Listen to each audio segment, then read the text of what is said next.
This is a podcast from Minute Media.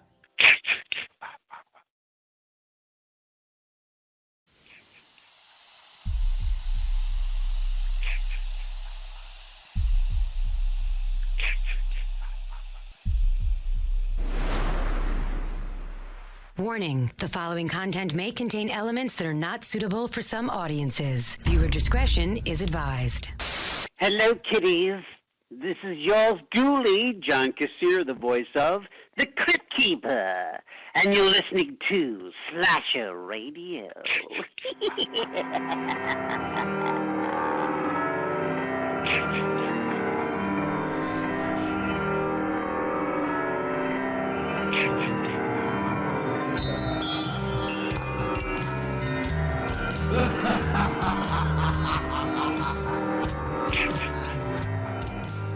Welcome to Slasher Radio. My name is Mikey Bones, and as always, I'm joined by my fellow host, Rob. I almost did it again. What is wrong with you? I don't know. I pregame before we record. It's a long story. Rob Humphrey and Kat Valor. What's going on, guys? Not much. Just wondering why you can't ever get our names right. Why do I always do that, man? I got to drink less before. You know what the problem is? I got to deal with you, Rob, and we're gonna get to you in a minute. But you know what you did. We are also joined by a very special guest, and it's apropos to kick off Chris Month. We're joined by EYERCHRIS. What's going on, bro? Finally, a holiday the people can get behind. Oh, God. The thought of EYERCHRIS Month being on, that's a scary thought, man. Like Purge. It's time we had a Chris Month. You know, Chris is a Slasher Radio Lifetime Achievement Award runner-up. Oh, Rob. Rob. Just keep twisting that knife, buddy. Keep twisting that knife. Oh boy.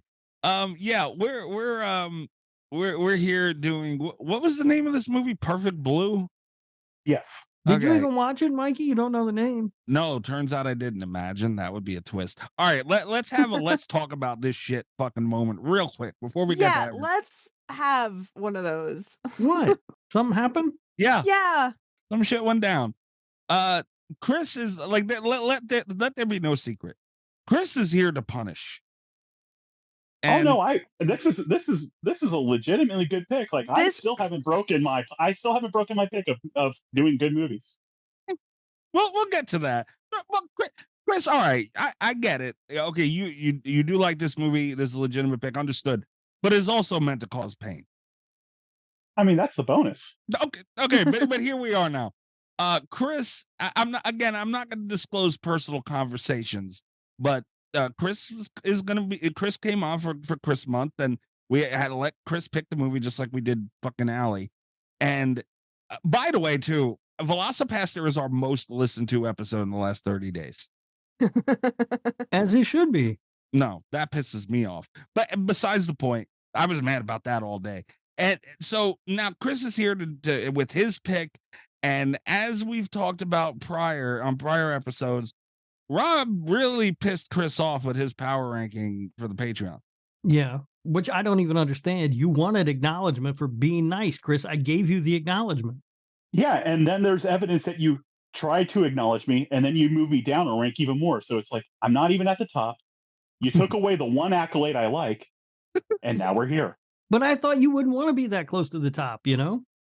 I mean, it was Allie Month. Allie was going to finish number one. There was no Allie Month. Allie Month Part 2. You're either the king of heaven or hell. You left me in the middle. That's a fair point. But anyway, so we're here. And Chris picked Perfect Blue. I think that's the name of the movie. To piss Rob off because... What? Why do you not know the name of the movie at least? If Rob's not watching it, you can't keep track of what it is. There are worse movies we could be watching this week. I don't think Mikey watched it. Mikey watched it. Did Mikey remember the subtitles? Yeah, the subtitles were on for it. I didn't even think about subtitles. When Kat mentioned something in our group chat, I was like, oh fuck, it's got subtitles too. I didn't even think about that. Yeah, because Rob pointed out, he was like, he tried to make a case where he didn't have to watch this because Mikey didn't have subtitles on for A Girl Walks Home Alone at Night. So I did extend the offer to Rob that if he wanted to watch it without the subtitles, he could do that, but we would make fun of him for not watching with subtitles. At which point Mikey discovered this was a foreign film. Yeah, that's how I found out. Son of a bitch, I forgot about that. And so Rob went kicking and screaming throughout this entire process. Rob is known for not liking cartoons, and this isn't an animated movie. And Rob just refused to watch it all fucking week until about 2:00 this afternoon, or a little later this afternoon. And he finally claims he watched it. Rob, did you watch this damn movie? I did watch it. I really did. I enjoyed the ninjas teaming up with the Yakuza to fight Godzilla. It was awesome. Oh my This God. is why I think he didn't watch it. I can't tell if he's just still kicking and screaming or if he really didn't watch it. I'm gonna be can I be perfectly honest? Please. Yes. Here's the thing. The last 2 days are the closest I have ever come to quitting this show. Oh. All over a movie, man. That's how much I did not want to watch this stupid cartoon. You mean Chris Month could have turned into Chris as the new host? It could I have. almost won. Did long con. Holy shit. But I want the listeners to understand. I lost track of the amount of times Rob just came right out Nesto style and said, I'm not watching this. I'm not watching the movie. It was a lot that I said I wasn't going to watch the movie, including right up till this afternoon. Yeah. Mm-hmm. Where you guys kept saying you have to watch it. I'm like, I don't have to. And then I also there's nothing that says I have to watch the movie. I also want to air a grievance with Mikey over this because, and I think this is fair, you tried to use this as a gateway to get out of watching a show, to get out of watching a movie for a special guest that we have later on the schedule. I wouldn't call it. I tried to use it as leverage is what I tried to do. Yeah, that's not better. You were trying to get out of watching a movie, and at that point, and then you threatened to replace next week's movie with Skinamarink, which Rob also wouldn't have watched. So that would have been like 3 out of the next like 6 episodes that people were showing up not having watched, except for me, which I chose the movie that you're trying to get out of. I like Perfect Blue, and I've already seen Skinamarink twice. So somehow I was getting punished in this hypothetical scenario. Look, because Rob refused to watch the movie. Oh, it would have turned into just a new show where Kat and Mikey watch a movie and talk about it, and I make up my own plot line based on what I know about the movie. Oh, I'm going to say right now, if I don't believe Rob watched this movie, this episode's going to turn into a Let's Watch a Skinamarink. Fair. Not fair. Because fair. He should be punished. I can just leave the call at any time. I don't have to do anything. We cannot look. Do you know the amount of fucking movies I would not have watched if that was an option? And again, I wasn't trying to, because that goes into my point. Do you know the movies I would have just said no and not fucking watched if that was I was trying to use it as leverage. I wasn't trying to get out of it. I was just hoping that would make him go, all right. There was no chance it was ever going to do that. What else was I going to do? Like, if he's not going to watch it, you're very lucky, Mr. Humphrey, that we don't live closer together. I was at a point where I would have showed up at your fucking door with a case of beer and a pizza, and as soon as you opened it, just walked in and be like, let's go, bitch. We're watching this fucking thing. Sit down. I'll bring the fuzzy handcuffs. Yeah, maybe those would have been there too. But goddamn, Rob, I hope we got to quiz him when it comes time to talk about this movie. You can quiz me. I mean, I might get a lot of the questions wrong because I didn't understand what the fuck I was watching. You better watch this. But I agree. The point, we have to watch them. Like that we do. I have to watch the fucking shark movie. There are so few rules to this show. If we start messing with the idea that we don't have to watch the movie to be here, we're gonna quit being a podcast. Yeah, we're gonna be like a fighting show at that point. I mean, I would argue we're already more of a fighting show. I'm just gonna put my name out there as backup host if anybody dodges. And to point out again, last week was me trying to get out of watching the shark. I did try and get out of watching that damn movie. I was trying to use it as leverage, man. I fully did. Last week was me trying to get out of the fucking thing. I'll admit. But goddamn it, Rob, why? And one of the reason, the main reason he was giving that he wasn't going to watch this movie was because this was specifically targeted at him. Huh. Yep, I was targeted and nobody stood up for me, which is bullshit. Cat and Mikey, both of you are terrible co-hosts. What the fuck stands up for me? Rob, you should at least appreciate when I do an attack, it's not a sniper shot. I go for splash damage. Yeah, I got hurt in this one too, Rob. I don't know what you were bitching about. I do appreciate that a little, Chris. That was, but again, Mikey and Kat, if you were real friends, you'd have my back. Rob, I would motion that if we had fought the pig, we could have ended up with something way worse. This is a good movie. Again, I like to think I'm still being nice with this pick. Yeah, And- You would like to think that, huh? Do you want to find out what I think is worse than Feast? No, because we'll get to the movie later on, but see, and that's the kind of question that comes up when you fight the revenge pig. Just watch it, just get it out of the way. And Rob, you're the one that kept saying, "Bring it on." yeah, we're here because of you. I started the revenge pick. I never said bring it on. You say that you said that earlier this episode. I usually say bring it on, bitches. Get it right, Cat. If you're gonna quote me right. He's got a point there. All right. Okay, But not better. God damn it, man. I still don't know if he's watched this fucking movie or not. I'm still not sure what he's doing. But I goddamn. have some hope because he confessed to not knowing what happened in it. I did watch the movie. I like the samurai fight. Oh my God. All right, we got drink roll call to get to. We're gonna run through some horror news and then we will get to Chris's pick, Perfect Blue. What are you guys drinking? I'm drinking a Jaeger bomb again. Oh. That could have something to do why I fucked these names up. You got your hat, your baseball cap on backwards and everything? I did earlier today. Well, what are you guys drinking? I'm just going simple. I've got Maker's Mark and Diet. Okay. Kat, what about you?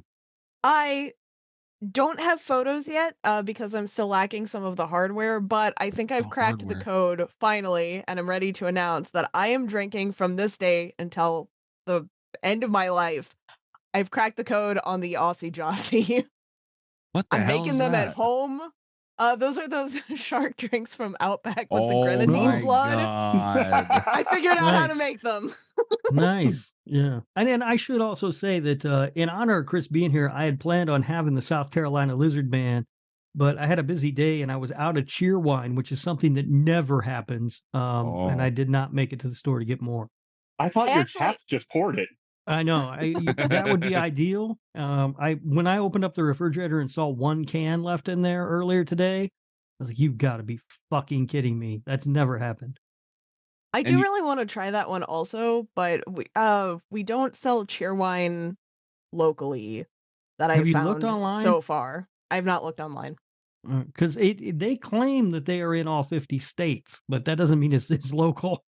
I think if I go to, I doubt they have them by you, but like if I go to a local Bevmo, they have like a whole section of just like weird sodas from around the country. Like I can get Faygo and shit there. So if you look at like if you look at like your bigger chain liquor stores, you can probably find it.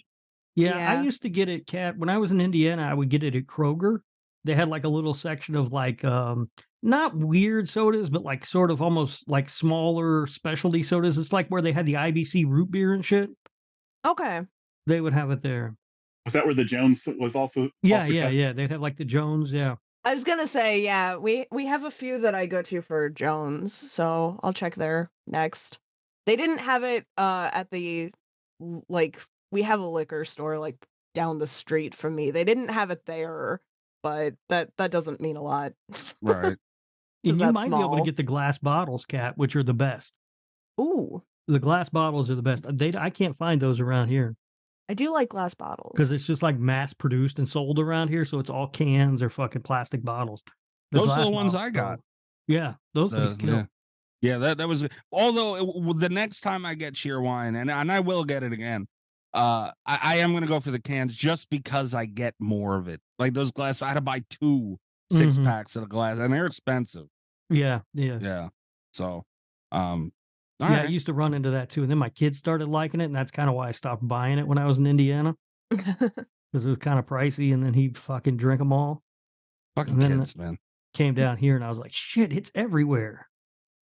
I know now, like when I would eat or drink some shit that my parents wanted and they would get pissed and I would like get annoyed that they're mad and bitching about it. Like now I get it. 100%. It's fucking annoying. It's because you can't have nothing when you're a parent. Can't have shit. You can't have nothing that's like, I like this. This is mine. I'm going to get this. It's special. It's for me. It's a little pricey, but I'm going to treat myself. And then you fucking go to get it the next day and that shit is all gone. Yeah. Yeah. And that's the thing they don't get as kids is that, it is a lot of fucking money, well, right. not a lot, but for what it is. It's like, damn, right. I got all these bills to pay. If I got 3 bottles of cheer wine or 6 bottles of cheer wine and my kid drinks 3, yeah. I'm okay with that. But then he drink all 6 and I'm pissed off. Oh, yeah. Oh, yeah. And they notice, too. You could have a whole sleeve of the cans in the fridge. They won't fucking, we got the glass bottles. Oh, fuck that. I'm drinking all these. Little bastards. Got to go for the private reserve. Yeah. Chris, what are you drinking? Since I'm an old man who wakes up at the crack of dawn, I had to have a G Fuel before recording this so I can stay awake for Rob's pain. G Fuel. Okay. Yeah, I had the Crash Bandicoot Wampa fruit flavor, and then ooh, and because I'm a recovering alcoholic, just water. There you go. But I'm disappointed. You told me you had like caseloads upon caseloads of Jaeger in your house, and then you didn't even make the Jonestown flavor aid that I designed for. I did not, and don't get me wrong, I did think about it, and as you know, I am prepping for a super drink for Drink Roll Call, Chris. You know that, so I'm still working on that.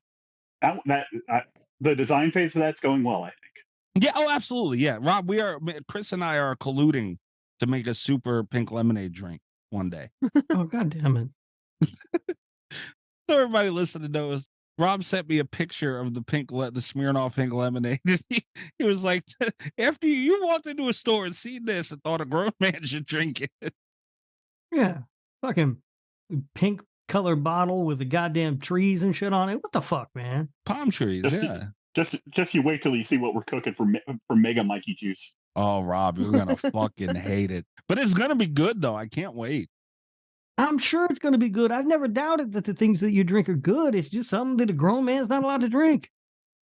I think you've lost footing on that since the Grimace Shake. I'm not going to lie. Absolutely. Dude, I'm going to tell you something. That Grimace Shake is an exception because it's limited time. And if they introduce a limited time shake at McDonald's, you have to get it. Well, so I'm a big fan of limited drinks, but I don't know about that one. It's a good drink. Chris, have you tried the Grimace drink yet? I haven't had it. Considering Twitter's telling me that if you drink it, the Grimace kills you. No. Yeah. Right. Rob pressured me into drinking one, and then immediately, like later that night, I started seeing those, and it's like, God damn it, Rob was just trying to kill me. I've had about a dozen of them, and ain't nothing happened to me. He's gonna catch up sooner or later. He's like Santa. He's gonna get around to North Carolina. It's restarting the timer every time you drink one, so eventually. Mikey, you should drop that image I sent you. Oh. Uh-oh. Yeah, I'll save that. It's like okay. It's like the Shamrock Shake at McDonald's. Like if you don't get the Shamrock Shake while they're offering that, you're just fucking your life up. I've never had it. I don't like the Shamrock Shake either. What? That looks gross. All right, for Mikey, I'm not even talking to you. I'm talking to Kat. How do you not have the Shamrock Shake? No, I've had it. I don't No, like I mean, it. how do you It's not not like gross. It's gross. It's just mint. It's so good. I don't like As mint an Irish that man, I'm much. offended. I'm also Irish. I don't like mint. Yeah, but you're Ohio Irish. Oh my God. I gotta be honest. Ohio, and no offense to Kat, but Ohio getting the shade it gets on the show makes me very happy. Kat contributes to a lot of the shade too, so I mean it's fair. The state's the fucking worst. Just this show, have you paid attention to just anything as far as pop culture and memes of that state go? Yeah, no, but I'm glad we do it here too. We're contributing to greatness, you know, and that's what we do around here. Like when I go to visit family in Michigan, the airplane flies around that state. They won't even go into the airspace. Jesus Christ. You know, that's going to be the hardest thing when I move is it's going to be like, it'll be mean for me to pick on Ohio as much. I'm not going to quit. It'll feel more mean-spirited when I'm not here anymore. It's not going to change nothing. I'm still going to do it, but I feel a little bad doing it. That's fair, Kat. All right. You guys want to get into some news? Yeah, is there news? Kind of.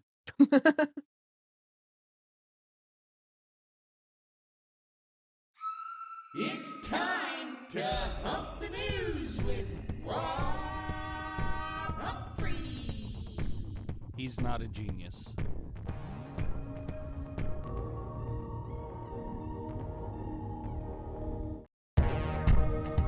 I was hoping this would be a heavy news week, but there's really not. But we got a good amount to go through.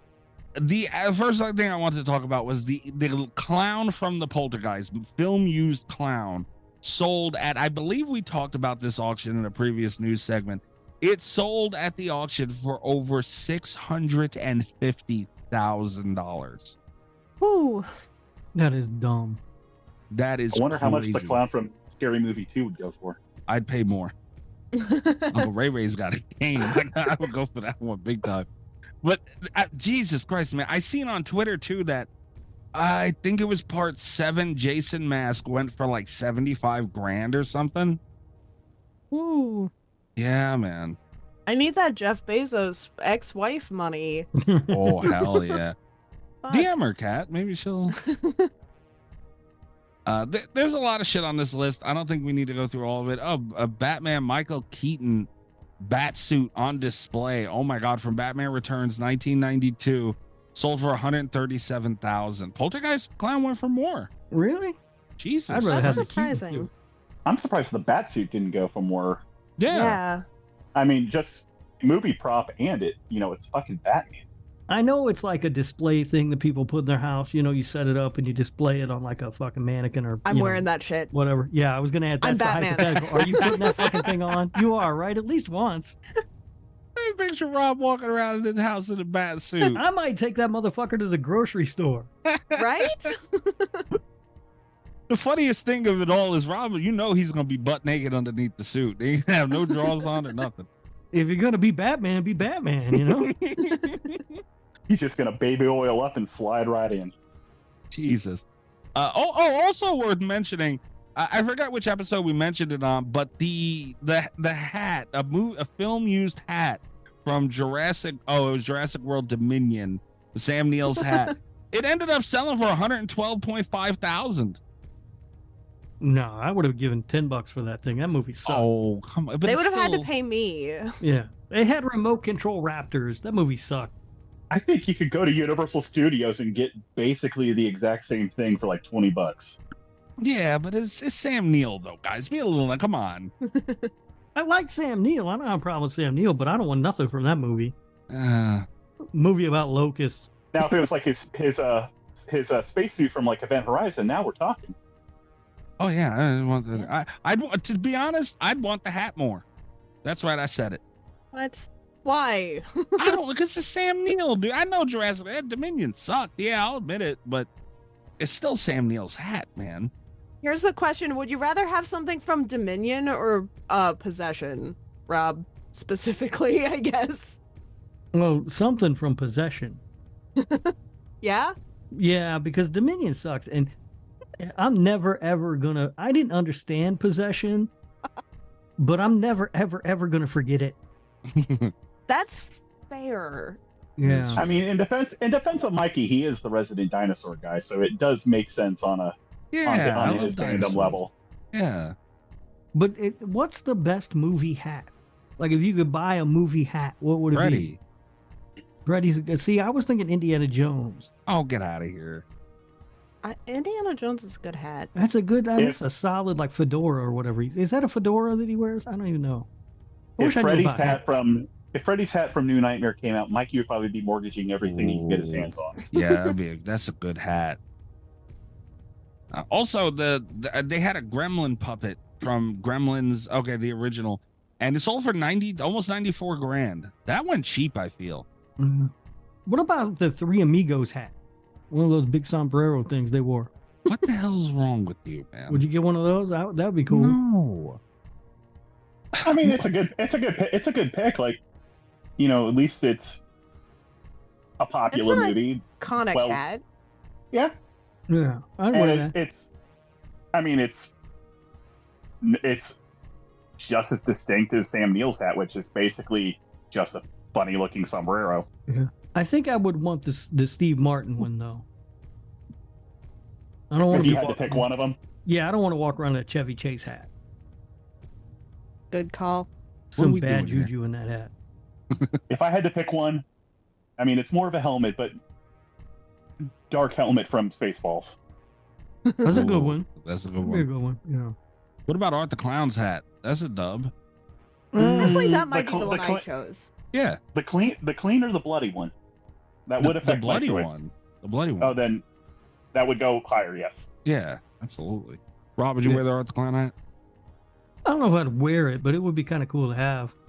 Shame on you. Bad you talk He about probably- that movie. He probably would set up at least a mannequin head for it. Yeah. I mean, I talk about the movie, but I bought the soundtrack on vinyl. Ooh, I just thought of something, guys. We gotta huddle up real quick. What if I gotta ask Amber for Greg's address for their new house. And if it's close enough to me, I could probably get like a shit ton of those hats in bulk on Amazon pretty cheap and just leave one at Greg's front door every fucking day. How awesome would that be? That'd be pretty good. That'd be pretty funny. After you like need- 3 days, Greg will be waiting outside on the porch with a bat every fucking morning, just waiting. What you If- need to do is do like a Wrinkles the Clown situation, and you hire a whole bunch of people to dress up as Art the Clown and just stand outside his No. house. He'll fight them. No. If I was no. going to get anything of Art's, it would be the glasses that he tries on, the big like yellow Oh, sunflower that'd be looking awesome. glasses. Yeah. That was a funny scene. That was a good scene in that movie. The Not Spirit Halloween store, yeah. Yeah. If I got a hat, by the way, it would be Rose the Hat's hat. That's a Well, good that's a hat. solid hat. Yeah, that's a good hat. That's Good a hat. Yeah. Bad movie, good hat. Character defining hat. Yeah, it's her name. All right. Again, light news week. So what we can do is there's quote news that some horror movies have come to DVD of some sort, either Blu-ray, 4K, whatever. And let's run through some of the ones that came out recently. and All see- right, but you gotta don't go so fast. Sometimes you go, let's run through, and you just rapid fire them off. We gotta say, would we get it or not? Well, yeah, that's what right. we're gonna do. All right, because sometimes you go fast. You're like, here's the list that came out, and then you go, blah, blah, blah, blah, and I'm like, Well, slow sometimes down. we have real news. Yeah, we need shit to talk about. Let's talk about this shit. All right. The first one is Smile is coming to 4K Ultra HD Steelbook in September. I Nope. wouldn't take it if they gave it to me. Chris, I haven't seen it. I haven't seen, either. like- I don't want to see it. I've seen like breakdowns and explanations of the movie on YouTube, but never seen it. I mean, and I don't have a 4K TV anyway, so it's not like I'd get any real benefit other than just streaming it off a service or something. There are YouTube explanations for that movie. There's ones that just break down like all movies. Yeah, people think it's deep. If you need that movie explained to you, you are one dim-witted motherfucker. I pretty much only watched it to try to get context for that weird scene at the end of the movie with where they ripped the face off. Yeah, it's a bad movie. I would not take it if they gave it to me for free. Me either. Next one, I have a feeling everybody's gonna be on this train, especially Chris. Creepshow is getting a 4K Ultra HD review. Oh, okay. So yeah, it came out, so they're reviewing it. Okay, and this is from Scream Factory, TV show or the movie? the movie. That would be a yes for me then. Hell yeah. Rob? Yeah, absolutely. Tom Atkins in 4K. I'm there. Oh, now I might not buy it. Kat, what about you? I would take it if they gave it to me. I am not ready to spend money on. I have it. They'd have to really tempt me into buying it again. That's fair. That's fair. $30 on Amazon right now. Did you say that was a steelbook? Steelbook, yeah. Collector's edition also. How's the art look on it? How's the it's the I'll send it to you. It's just the cover of the the poster. It's nothing. So just the OG work, nothing new. Yeah, I mean updated slightly. Everybody listening can go to Bloody Disgusting to see the article, or go to Amazon on sale. It's on sale right now, 22% off. Alex, my favorite steelbooks are the ones that at least do something unique for the book. Yeah, that's fair.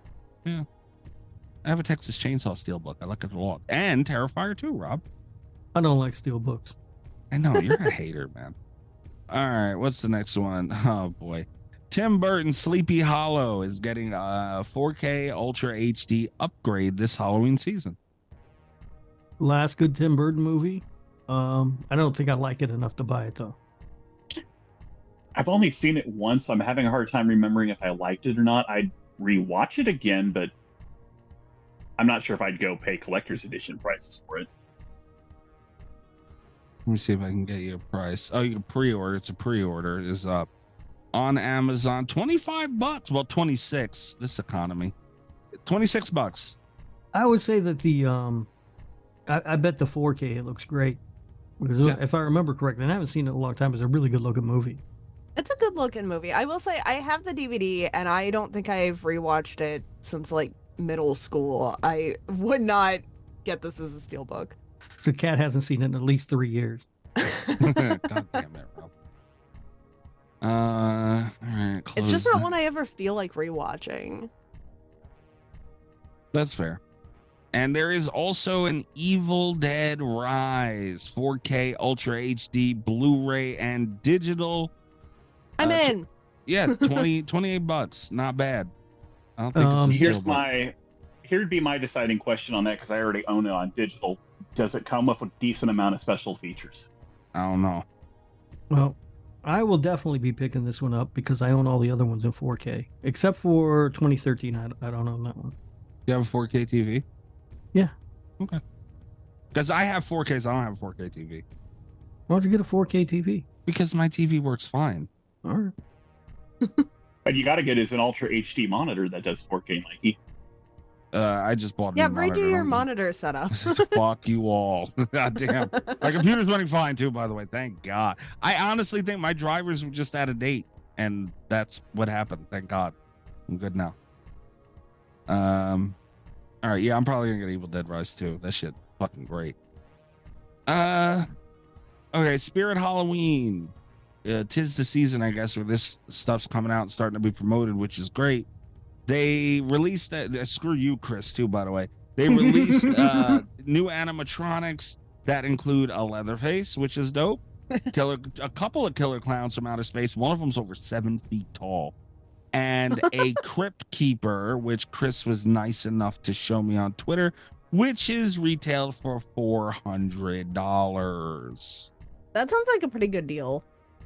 No, it's not. They didn't even use John Right? Cassier's voice. Pissed me off tremendously. You can hack it and put it in there. I was thinking about that. At that point, you could just fucking make your own, I think. But I didn't share it to piss you off. I shared it because I knew you liked it. I was trying to spread joy. You lying son of a bitch. You He's shared it lifting because us up. yeah, you shared it because A, you were hoping I would spend an absorbent amount of money on something dumb, or B, just to taunt me because I can't have it. And that's the one we're going with here. Mikey does not have $400. The intent was there. And whether A or B happened, that was just extra. Yeah, Mikey does not have $400 to throw around on a fucking Halloween decoration, unfortunately. Leatherface looks awesome too, though. I sent you guys the links. Everybody listening, what a bloody disgusting. God damn, man. Yeah, this stuff is always cool looking, but I don't have room for any of this shit. Yeah, I have a Jack Skellington. That's like the only and a Chucky, like a little animated Chucky. Those are like the only licensed things that I have. But I love Halloween decorations. Every year I do my house up. So, Rob, get me the Crypt Keeper, man. Stop being a butthole. Dude, Have I you asked considered our offer? I was gonna say I asked you to help me out, and you said no. So I think that's where we're at. Oh, fuck you guys! How much they wanted me to, Chris? They wanted me to spend $300 for them to watch for a DVD so they could watch a Nick Cage movie for the Nick effing Woo Cage cast that I'm fucking banned on, man. We No, said we you could we come said you could come on the episode. but you had to buy your own copy of the movie. All right, Yeah. look. I think that's fair. Yeah. So it would have been $450. The Nick Which F- movie? What The was Boy it? in Blue. The what? The Boy, the Boy in in Blue. Blue. It doesn't exist anywhere. I was gonna say I've never even heard of that one. Yeah, there's a reason why we need Mikey to spend $450 to come on the podcast. Yeah, for 3 DVDs. Look, everybody, every single person listening to this right now should go listen to the Nick F and Woo Cage cast. You go listen to it wherever you listen to Slasher Radio. But guys, that is not enough. An offer to go on the goddamn show. To spend that kind of money. And you got to come on the show. It lifts the lifetime ban, and you get a rare DVD of The Boy in Blue, which might or might not be some of Nick Cage's best work. We have no idea. And let me just point out too, the last time I had a lifetime ban lifted was on This Hard Life, and by the end of the episode, I was fucking banned again. Rob banned me again. Well, you know what you did. I don't think I did anything at the end of that one. Pretty sure that's the episode you made me watch Psycho. No, that's what got me the lifetime ban. The one where we're talking about video games was the one I appealed it, and you lifted it, and then you banned me again at the end of the episode. Yeah, you did something. I don't remember what it was, though. I don't remember either. Stop bringing up ancient history. I'm just saying, I got to spend all this money to come on the show. The ban's lifted. I'm probably going to get banned again by the time the episode's over. Don't do anything to get banned again. Probably with the way you act. Damn it. All I'm hearing is if I send Rob and Kat 30 copies of Face Off each, I can get on their show. No, Boy in Blue. Yeah, they can stream Face Off. But I want to do Face Off. I'll tell you what, if you get we'll extend the offer to you in a different way. Since you don't have a lifetime ban, we have to sweeten the deal. You can also come on the Face Off episode. Son of a bitch. I learned something interesting about Face Off yesterday, actually. Apparently, and I haven't seen Face Off in a long time, but apparently Joe Bob Briggs has a small role in it. Does he really? He does. That's fun. So that'll be exciting to look for. Do you think we can get Joe Bob to come on the Nick F and Woo Cage cast? I will give it a shot. If he does, Rob has to do the whole intro yell. Yeah. Right in front of him. Would you do it, Rob? Would I do what? The whole intro. You got to do the fuck it when he comes on. You got it. That's how you got to introduce him. I mean, maybe. All right.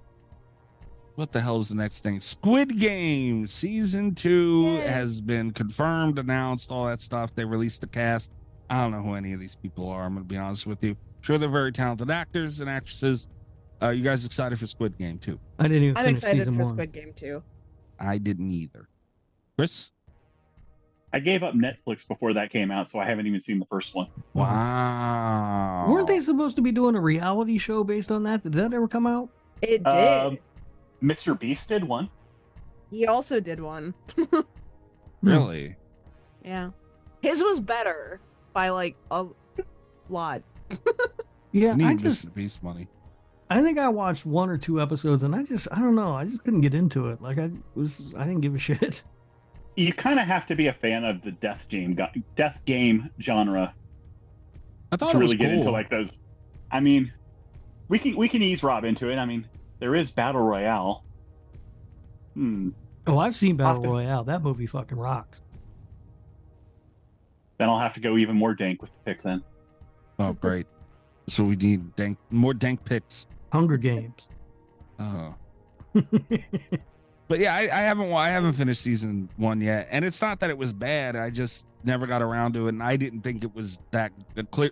I didn't finish it, so yeah, eventually I'll get to it because probably now that this is coming out, I'm probably gonna watch it. So we'll see. I mean, if I ever resubscribe to Netflix, I'll probably watch it. And I mean, it's finally a show that Netflix will renew for a second season. It made them enough money. They've got to be doing something, right? Huh? Yeah. I unsubscribed just because I was pissed at getting invested in a show. Be like, I can't wait for the next season, and canceled the next week. Like, motherfucker. That's fair. Jason Blum provided an update on the Spawn movie. You would think I would have read this update, huh? But pretty much the point of it all boils down to pretty much that he's predicting a 2025 release date year. Does anybody care? Is this still the one with Jamie Foxx in it? Because like, I've been hearing about a new Spawn film for like goddamn years. It's becoming like the Max Payne of movies at this point. Like, talked about forever. It's going to get released, and then it's going to be utterly disappointing because at this point it can't live up to the hype. I don't even remember what this is. I'm gonna be honest. It's what is this from, Chris? It's like a supervillain movie, right? It's a comic book one. It was the original movie came out with Michael Jai White and John Leguizamo. It was all right, but the problem was it was a horrible CGI because it was that 90s. They were trying to do way too much. But it's a comic book thing by Todd McFarlane, who he originally, cut his teeth writing Spider-Man in the 90s. He thinks Venom is his creation. And it's Spawn basically is a money-making machine, action figures, movies, all that jazz. It's the reason why Todd McFarlane has his action figure business now. Okay. The question here that I have is, because I'm not big into comic books or anything. Like, I don't watch, the Marvel movies and all that stuff. I know it can be horror enough because, I've seen stuff from Spawn comics and all that here and there. I know it can be, but there's a lot like Batman could be horror enough. They just never do it. Do you guys think that this will make that cut for being a horror movie? Probably, maybe not. Spawn really can be more horror than most of it, just because it's constantly dealing with hell, demons, and essentially it was also kind of a monster of the week type formula as well. So it has a possibility. Its central theme, at least in the early comics, was heaven versus hell, and he was kind of like your Ghost Rider type character, where he went to hell, got resurrected with all these superpowers, and then he's like, fuck the devil. All right. I just hope it doesn't have that super hero movie shine. It's Blumhouse though, so maybe there was a early I forget what the term, like treatise or whatever of what it could be, and there was talks of using the movie would follow more of like some of the side characters, like the police detectives in New York, and Spawn would be kept more in the shadows and kind of like the boogeyman of the movie. So he'd be more kind of like the anti-hero monster of the film. Okay. Fair. This gives me an excuse to say Saw X released the logo, a trailer teaser. Well, no, they teased the trailer. So the trailer's not out yet, but apparently it's not far away. Kat, you excited? I am excited. Okay. Rob, you excited? I care about as much about this movie as I do about the new Spawn thing, whatever the fuck that is. I'm guessing that's zero, huh? Yeah. Okay. Chris, how about you? I'll always watch another Saw movie. I didn't hate Spiral as much as Kat, but it is what it is. At the very least, it's gonna be more Rube Goldberg death traps, and I can turn my brain off for an hour and a half and watch that. But you talking about them teasing the teaser trailers, like the trailers now have trailers. Like, what the fuck? Yeah. No. So, it's just like any other franchise, man. Like, it gets to a point like Friday the 13th and all of them, like where it's just, like Chris said, turn your brain off and watch. You know what you're gonna get, or at least what you should get. At the very least, Saw never suffered as drastic sequel decay as like Hostel did, whereas like, why are you even making these movies anymore? Yes. It's like Friday the 13th or Nightmare. They're going to have a bad film. You're going to get a, The Dream Child or Freddy's Dead. Yeah. You're going to end up with, Friday the 13th Part 5. there's going to be a bad one, but even the bad ones, like you can at very least crack open a beer and make fun of it the whole time. Yeah, and that's all we want. And Rob, you didn't even say socks. What's wrong with you? Socks. And last but certainly not least, the Five Nights at Freddy's trailer dropped. What do you guys think? I didn't watch it. Really? What, did you go to a shitrobdoesn't-care-about.com to get this? What do you want me to do, man? I don't generate the fucking news. I just find it. This is what happened. It's a big deal too, Rob. Come on, did you watch it? I didn't. I just now learned it existed. Come on. I'm for it. I mean, it's got Matthew Lillard in it. I'm curious to see what they're going to do with it as a movie, because the games, especially early on, like the one that they're making the film off of, you had to kind of infer any and all story, and it was just scare the game. And then if you paid real close attention, you maybe got a little nugget of lore or what have you. So all right, yeah. I'm curious to see what they're going to do with it, just because it started out as such a simple game that kind of just turned into a multi-million-dollar juggernaut for the new generation of games. Like, I'm curious, and again, I like Matthew Lillard. If he channels even 2% of his Shaggy energy, you'll be good. Yeah, man, I'm here for it, man. It's about time Jason Blum and Blumhouse have it. That doesn't necessarily mean it's going to be good, but I want to see what they do.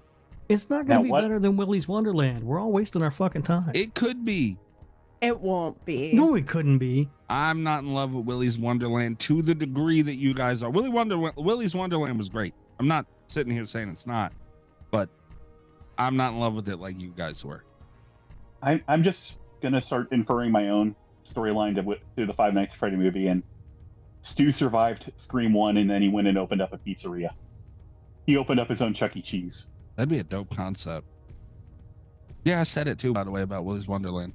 I'm still reeling at that. Like, I can understand not liking it as much as I like it, or as much as Rob likes it, because we have very refined tastes. Oh, refined is what it is, huh? Sharks in the corn, okay. I can't imagine a world where I think that FNAF could even remotely rival Willy's Wonderland as a film. It's not gonna happen.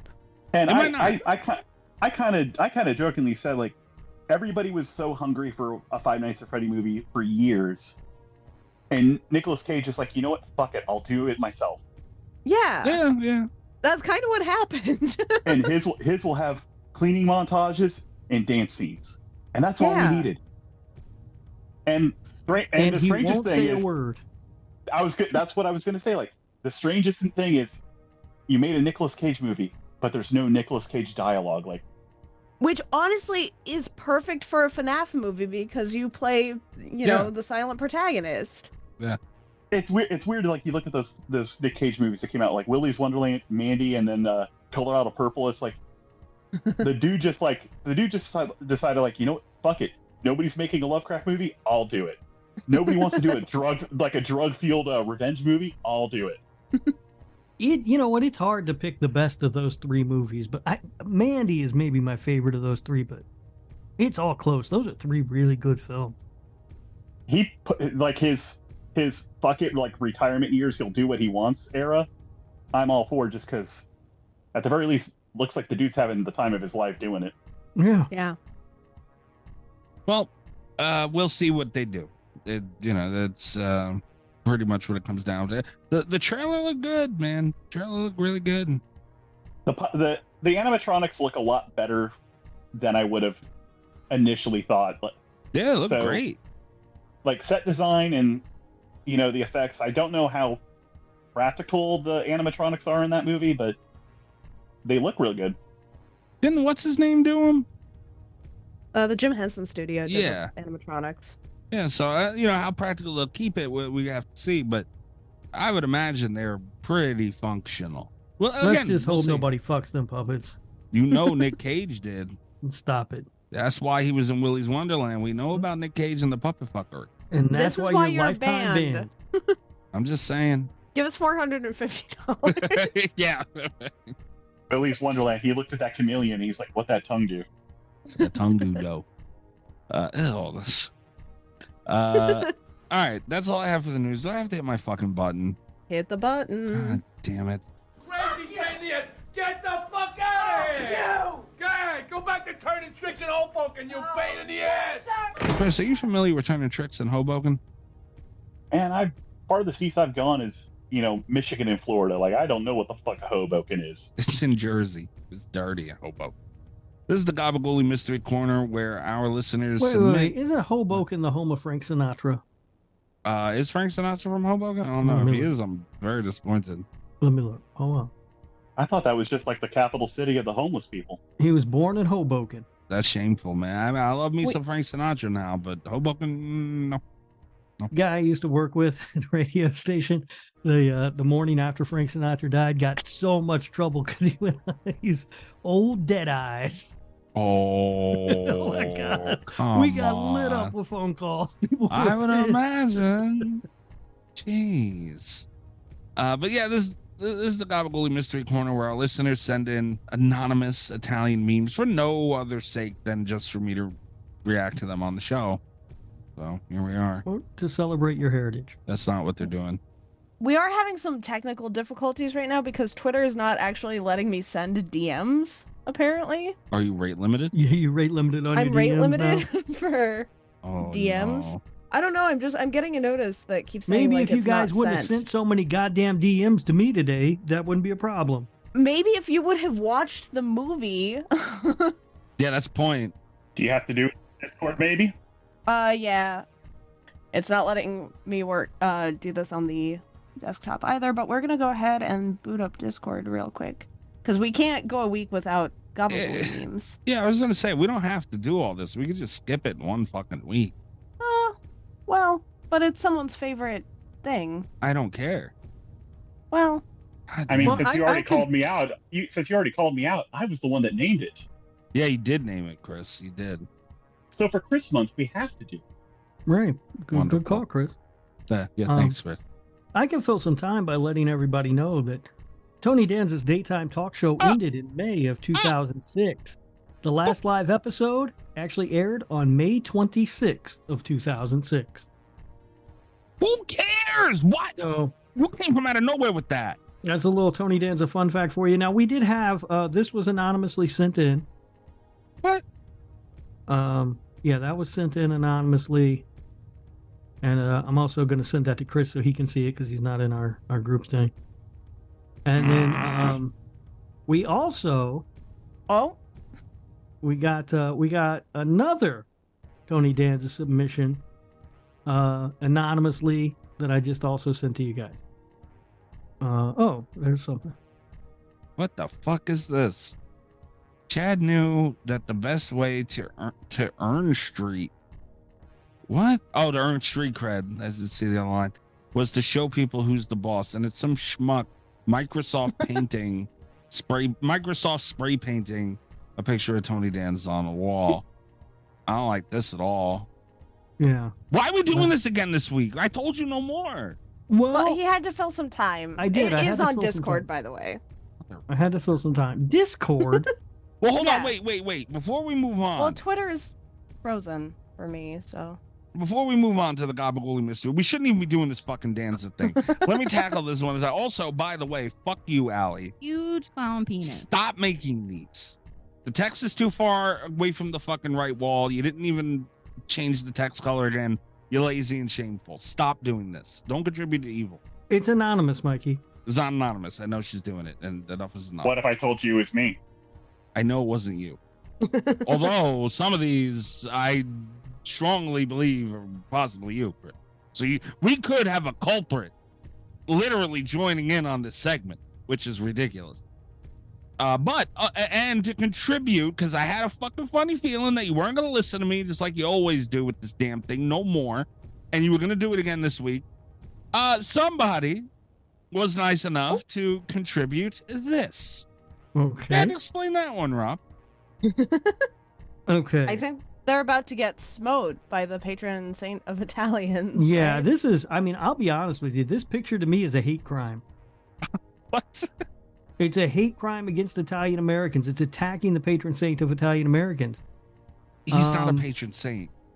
It is, what is that, like a wolf's head? I think it's wolf head.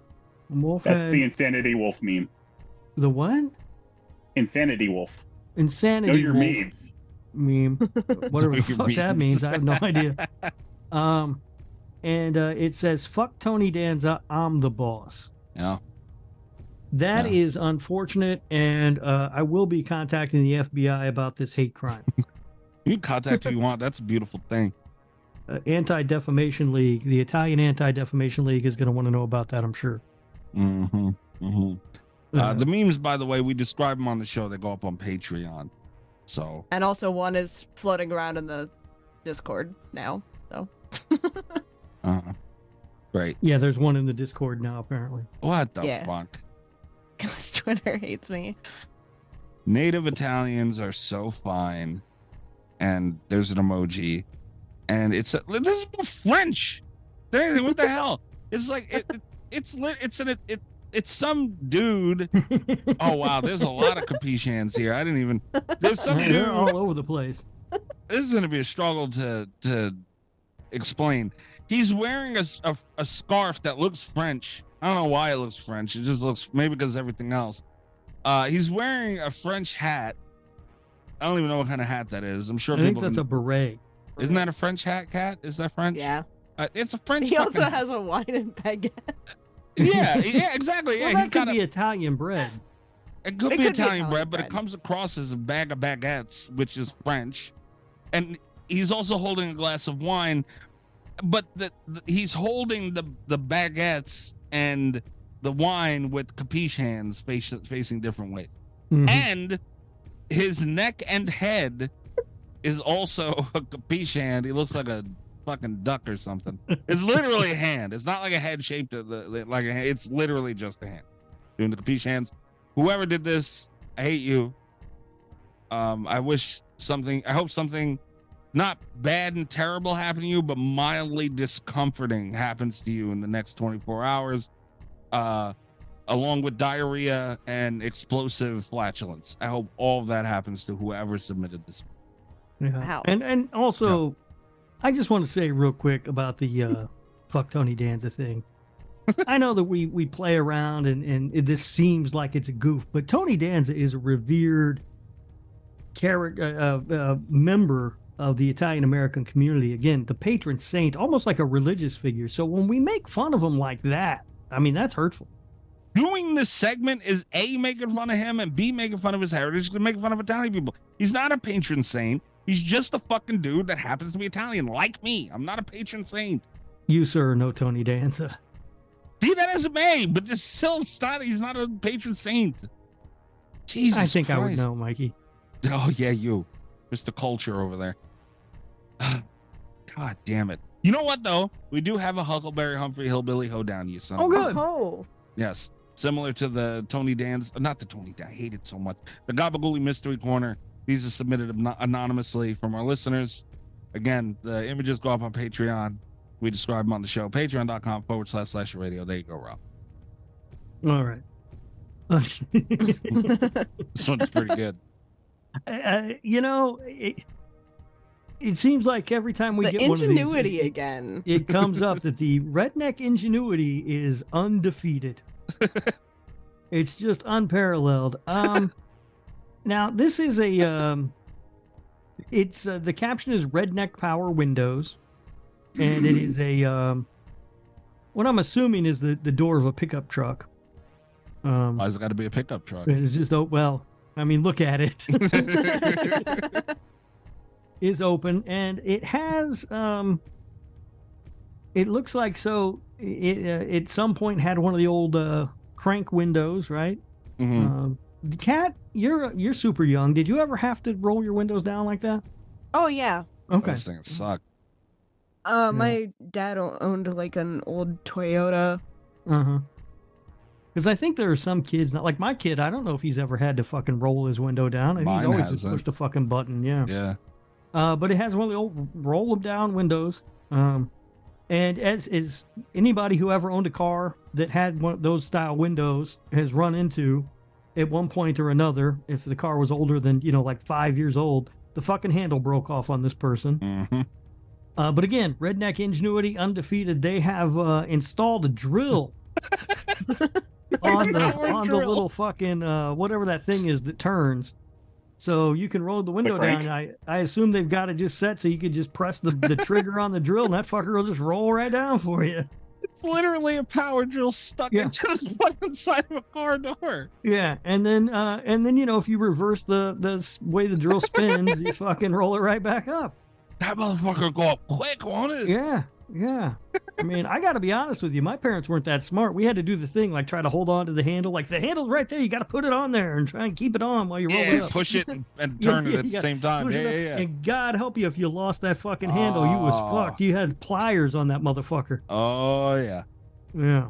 Yeah. Well, look at that thing, man. But that's a practical solution. Rednecks, again. I know we all like to make fun of them as a society, and myself, I do it too. But they figure out a way to get shit done. And look, honestly, who knew that Home Depot was an auto body store? Right. Honestly, though, look, well, that's probably the handle. Yeah, no, they took that motherfucker out. Okay, I thought that was maybe the window on the cranker on the right. That's the handle. Okay, but they were smart. They had it in the front and everything. That thing functions. Mm-hmm. Yeah, that fucking will work. Yeah. Fucking rednecks, man. All right, done with gabagool crap. This thing's fucking funny. I would also like to mention nobody, let's just stop the gabagool stuff now, because no one's gonna top the one from last week. I actually showed like a handful of people the little dance thing. That shit's funny.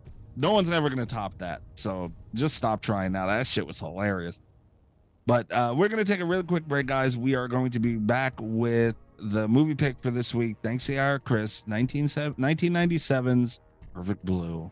How many people do you repeat the Tony Danza fun fact of the week to, Mikey? Nobody.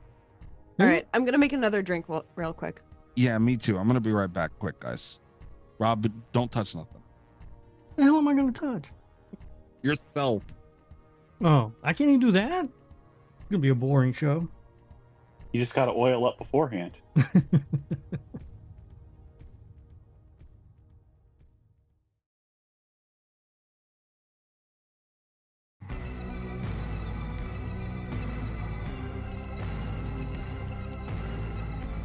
All right. So Perfect Blue, 1997. Chris, what made you pick this? Well, we know what made you pick it, but why'd you pick it? Why do you stand on this being a good pick? What made you pick it ultimately? Well, I would have figured it, if you were all trying to guess what I would pick, you'd probably assume I'd do another, blood-soaked masterpiece, but Masterpiece. I wanted to mix it up. I wanted to mix it up a little, and I wanted to take something a little bit more deep and a little less violent. So I went for more of a psychological horror this time. Mm-hmm. I got depth. I mean, it's kiddie pool, but it's kiddie pool, but I have depth. Chris, we joke about you on the, well, some of it has some merit, but you do have depth. I'll give you that all day. I will never deny that from you. You definitely do. Kat, you said you liked this, so yeah. Well, what'd you like about it? I'm a big fan of this one. I like anime, first and foremost, especially late 90s anime where it's real unhinged. I like psychological horror movies. And this one actually has been coming up recently. We did, my book is coming out in August. And when one of the stages for trying to get indie books into bookstores is you have to pitch them. And you have to pitch them with comp titles. So we had a meeting like about a month ago where we were just trying to figure out like comparable titles to my book, which is about a lot of things. But it's one of the editors, their top pick was actually Perfect Blue. So this one's been on my mind. I've been looking for a reason to rewatch it. I was really excited when it came up. And I want to point out, Kat was mad at me because I was talking about it on Twitter, and she assumed it would have been one of my own picks. So I didn't want Kat mad at me. So here you go, kitty cat. Thank you. Mm-hmm. All right. Yeah, and I think the first time, because I didn't ever get a chance to see this until until late last year, I think, when it came to Shudder. And I think, Chris, you might actually have been the one to recommend this inadvertently. I don't think it was a recommendation, but I think you might have been the one that tipped me off Put it was it on your radar? Shudder. Yeah. Okay. And the benefit at least with Shudder is it's the uncensored version. Yes. Oh, lucky us. The 97 one, at least the one I have the DVD of from way back then, when you had to go to like Suncoast to get anime, was just the rated R version, and they cut some of the scenes down for content. Fucking Suncoast was the best though. Yeah. I don't like this movie. What? Despite everything that Chris said, this was a punishment pick. All everything valid. I'm not discounting anything Chris said, but this was in there. It was meant to hurt Rob. Rob did deserve it. Splatter, casualty, whatever you want to call it, shots did hit me on this one. This was a subtitle movie. Obviously, it's an anime. I do not like anime. Well, it's a movie made based off a book, so it only seems appropriate that you read. I was going to say, it's not fair that I say I don't like anime. It's just like, I've watched Pokemon, and granted, that's very mainstream. Like, there has been stuff that I've watched. Not that I don't like anime, but in a film setting, it's hard for me to watch that much anime in one go. So, and I know all the lore that goes into anime and all that stuff. A couple of my friends are they talk about it all the time. So I get it. And I don't want to shit on it as in entirety, completely, but in a film setting, I stand by it. I don't like that much anime at a time. I feel like a lot of the stuff got lost because it was an anime to me personally. And it was just hard to keep me interested in this movie throughout. But there are things I will be able to talk about positively. Rob, what about you? Oh man, I thought this was great. Rob. I loved it. There was that scene where the ninjas was fighting and shit. Robert. And the Yakuza rolled up and then fucking Godzilla showed up. I thought this movie was a fucking bonkers. Boot up Skinamarink, Mikey. Rob, did you watch this fucking movie? Yeah, I just explained the whole fucking thing to you. You explained nothing of what happened. You know what? So I don't like anime. I don't like fucking cartoons. We all know that. Yeah. But I mean, I didn't hate this movie, honestly. Like, I thought the story that they were telling was interesting. I thought it was good. I'm not sure that I fucking followed it the whole way. But I didn't hate it. The runtime was nice. It was like 80 minutes or whatever. So that was nice. There's still plenty of time for me to watch it and pretend like I didn't. That was good. No, I did. I kind of enjoyed the movie.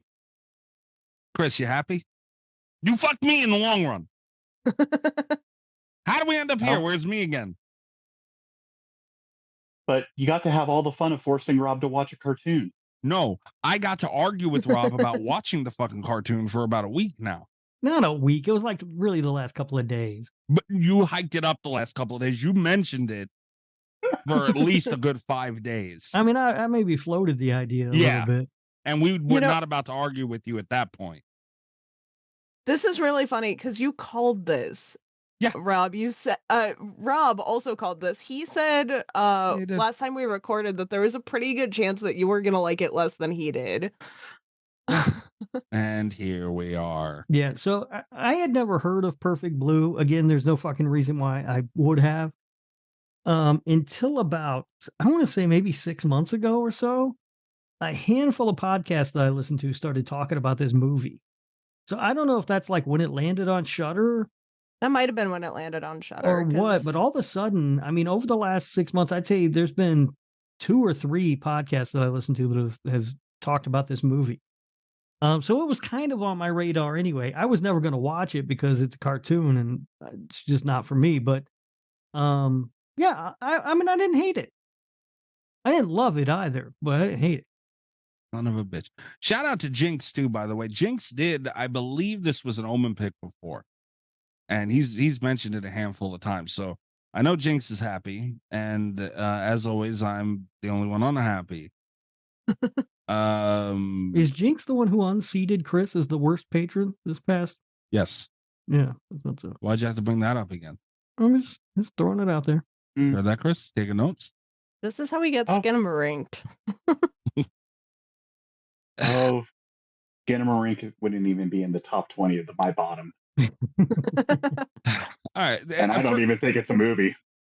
First thing I want to point out it is this is just to get this out of the way because it annoyed me.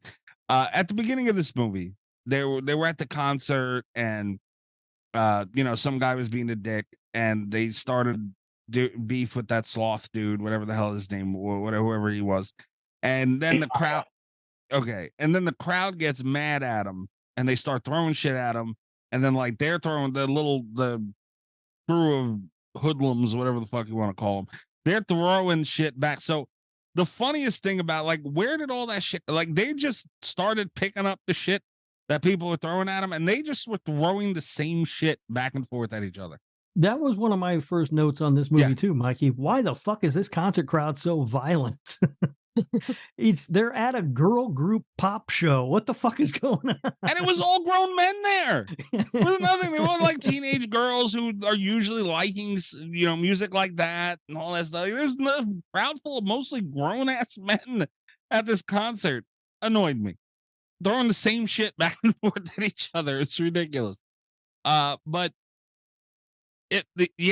when I knew it was going to be an anime, but when I turned it on, like, that this was a straight anime. Through into like to be else. Fair, for the product of its time, this is actually a much more subdued anime. Like, Kat could probably attend like anime of this era. Yeah, you tend to get a lot more hyper colorful, big eyes and whatnot. Like, yes, yeah. This was a much more muted, down to earth. Like, you could almost picture, if they wanted to, they could have filmed this as a regular movie. They actually, hopefully I'm not treading on Rob's trivia. This was actually supposed to be a live action until pretty close to the start of production. Stay in your lane, Kat. Stay in your lane. Sorry. We didn't know if Rob watched the movie, to be fair. Who knew if he did trivia? Fucking thing. Okay. That's why I got trivia. Oh, there you go. How you feel, Rob? Everybody got to try and back up your shit because we don't know what you were doing. I don't know why you guys thought I wasn't going to watch the movie. I always watch the movie. You kept saying that you weren't going to watch it, though. It's not like we pulled this out of nowhere. I believe the words are, if you make me watch this, I'll quit the show. And the craziest part is this isn't because when it first got on my radar, like 6 months ago or whenever, when it first started being on podcasts, I suggested once that we pitched this, and your exact words were, "I will never watch this movie." And here we are. Thanks, Chris. And every time Kat says, like, I saw this 6 months ago when it got on my radar, it's like, you're just making me feel like an old weeb because I saw this like when it finally hit America. Yeah, but Kat's like 10 years old, so. Wait, hold on. I will say that it had been on my radar before that, but it was just not like a feasible thing to watch. When it got on my Reed, she wasn't old enough to rent it. Digitally. All right. Well, okay. You know what? All right. Let's talk about that because I don't want to shit on this thing entirely because apparently this movie is a pretty big deal. This movie in several ways was very far ahead of its time, and I didn't know so much about the era of anime at the time, but that's a good point to tie into it. This the animation like itself was very good, and 97 everything like that was hard to do. And not only that, conceptually, man, like how many movies do we have now where it's, computers and you're reading the screen and, the shit's popping up like that. That's pretty kind of sort of what they were doing back in 1997 with this movie. And I would argue there are still a lot of movies being made about computers and internet culture today that still manage to fuck it up. The fact that we had one of these in the 90s that does it better. Yeah. kind of breaks my brain because it's like, it feels like we should have more movies like this than we The old do. the old You tech guys are guy out in here me on acting the like you didn't see the Sandra Bullock vehicle, the Net. I haven't. Ooh. I have but not. the now being like the old tech guy as well is like rewatching this now, which probably haven't seen since like 2008 was probably the last time I watched it.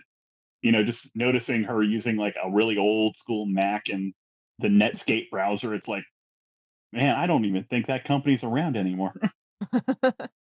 Yeah, I saw that Netscape browser, and that did kind of trip me out for a minute. I was like, holy shit, I remember that. There was a movie, and it kind of has loosely something to do with it. There was a movie, I don't know if you guys seen it. It came out this year called Missing. Yep. I did And- not see Missing. I saw the first, because Missing, I guess, is sort of a loose sequel to Searching. I saw Searching. I did not see Searching. That was with Harold Kumar, dude, right? Yeah. It was pretty Okay. good. I haven't seen that one. I did see Missing. From Kat's reaction, I imagine she didn't like Missing. I thought Missing was pretty good. It was more so the plot than anything, like building tension, certain things. It wasn't great. I'm not gonna sit and go on and on about it, but it was pretty good. And it like I said, that they lose for what they had at that time, for everything they knew about the internet at that time. They tied that in there pretty well, and that was very, very forward thinking. I mean, like the old like message board groups and whatnot that people had back then. I mean, Yeah. it was. That's I what remember Facebook was then. I mean, it was let's go even further back. I mean, it was essentially the Japanese version of GeoCities. Yeah. Oh God, GeoCities. Yeah, man. That was, that, and the old Macintosh and all that shit. Like, it was really cool that they thought that much into it to go as far as they did with it and make it such a big part of that movie in '97, man. Yeah, you don't like Missing? I didn't like Missing. Goddamn. It does that thing that I think a lot of tech movies do, where it can't find that balance of like, I don't know. Reality and on Yeah. screen stuff. Okay, that's fair. There's There was an a lot of it. suspension of disbelief with Missing that wasn't quite there. The timeline is kind of shaky at best. I never saw Missing, so I can't speak for that. But I mean, there's a problem with movies where, for the most part, when it comes to computers and technology, they tend to try to make it more fantastic than it really is. Where this movie is just like you go here, you click the browser, and you type in the address in this bar. I mean, it was essentially like her Rumi was teaching the main character like how you would teach your grandma how to use like her smart TV. How like, I have this is the button you taught push. my grandma how to use a smart TV. and did you have to resort to the method where you put tape over the button she shouldn't push? Man, she don't know where the remote is half the time, and she hasn't watched the fucking thing on there. I showed her the voice button. I'm like, you just press this and tell her what you want. Nothing. That's one. Well, no, I take that back. She watched what was it? Hush. That one. She watched one thing, and that's Nice. it. Yeah. And that's the one she chose. Hush was good. We're not going down this road again. But yeah, but I thought their use of emerging technology in this was perfectly reasonable. I mean, they didn't blow it out of proportion. They kept it. I mean, a lot of the movie is very down to earth in its presentation. I mean, at the time, Japan was very big into the the pop idol culture, which is what this film is based off of, and it's a lot of its themes still carry on like to be applicable today. Yeah. A lot of the technological themes do. A lot of the pop idol culture has not gotten better. This is one of those few movies that I think, especially like in the tech subgenre or the tech element of films, we don't get to say this very often. This one gets more relevant by the year, which is maybe not a good thing for society, but it means that the movie has aged incredibly well. I mean, a lot of the themes of the movie, I mean, really do translate to modern day era of, everybody has like their personas and their avatars that they try to portray online. And, rather than it being just a celebrity issue. Now it's, I mean, look at social media. I mean, it's essentially the same thing. Everybody's puts on their masks and portrays themselves in the way that they want to present themselves. Yep. Mikey's out there walking around with blue hair, yet he always try to act like he's not. I don't have blue hair. I saw he wants to be like Matt. He got it lime green. God damn it. Girl fucked up my hair too, by the way, kind of. I don't know if she fucked up my hair. I gotta send you guys a picture later, the three. She went short, way shorter than I've ever gone, and I can't tell if I fucking hate it or if I like it. All right. There's no middle ground. All right. Give it a week. Pisses me off.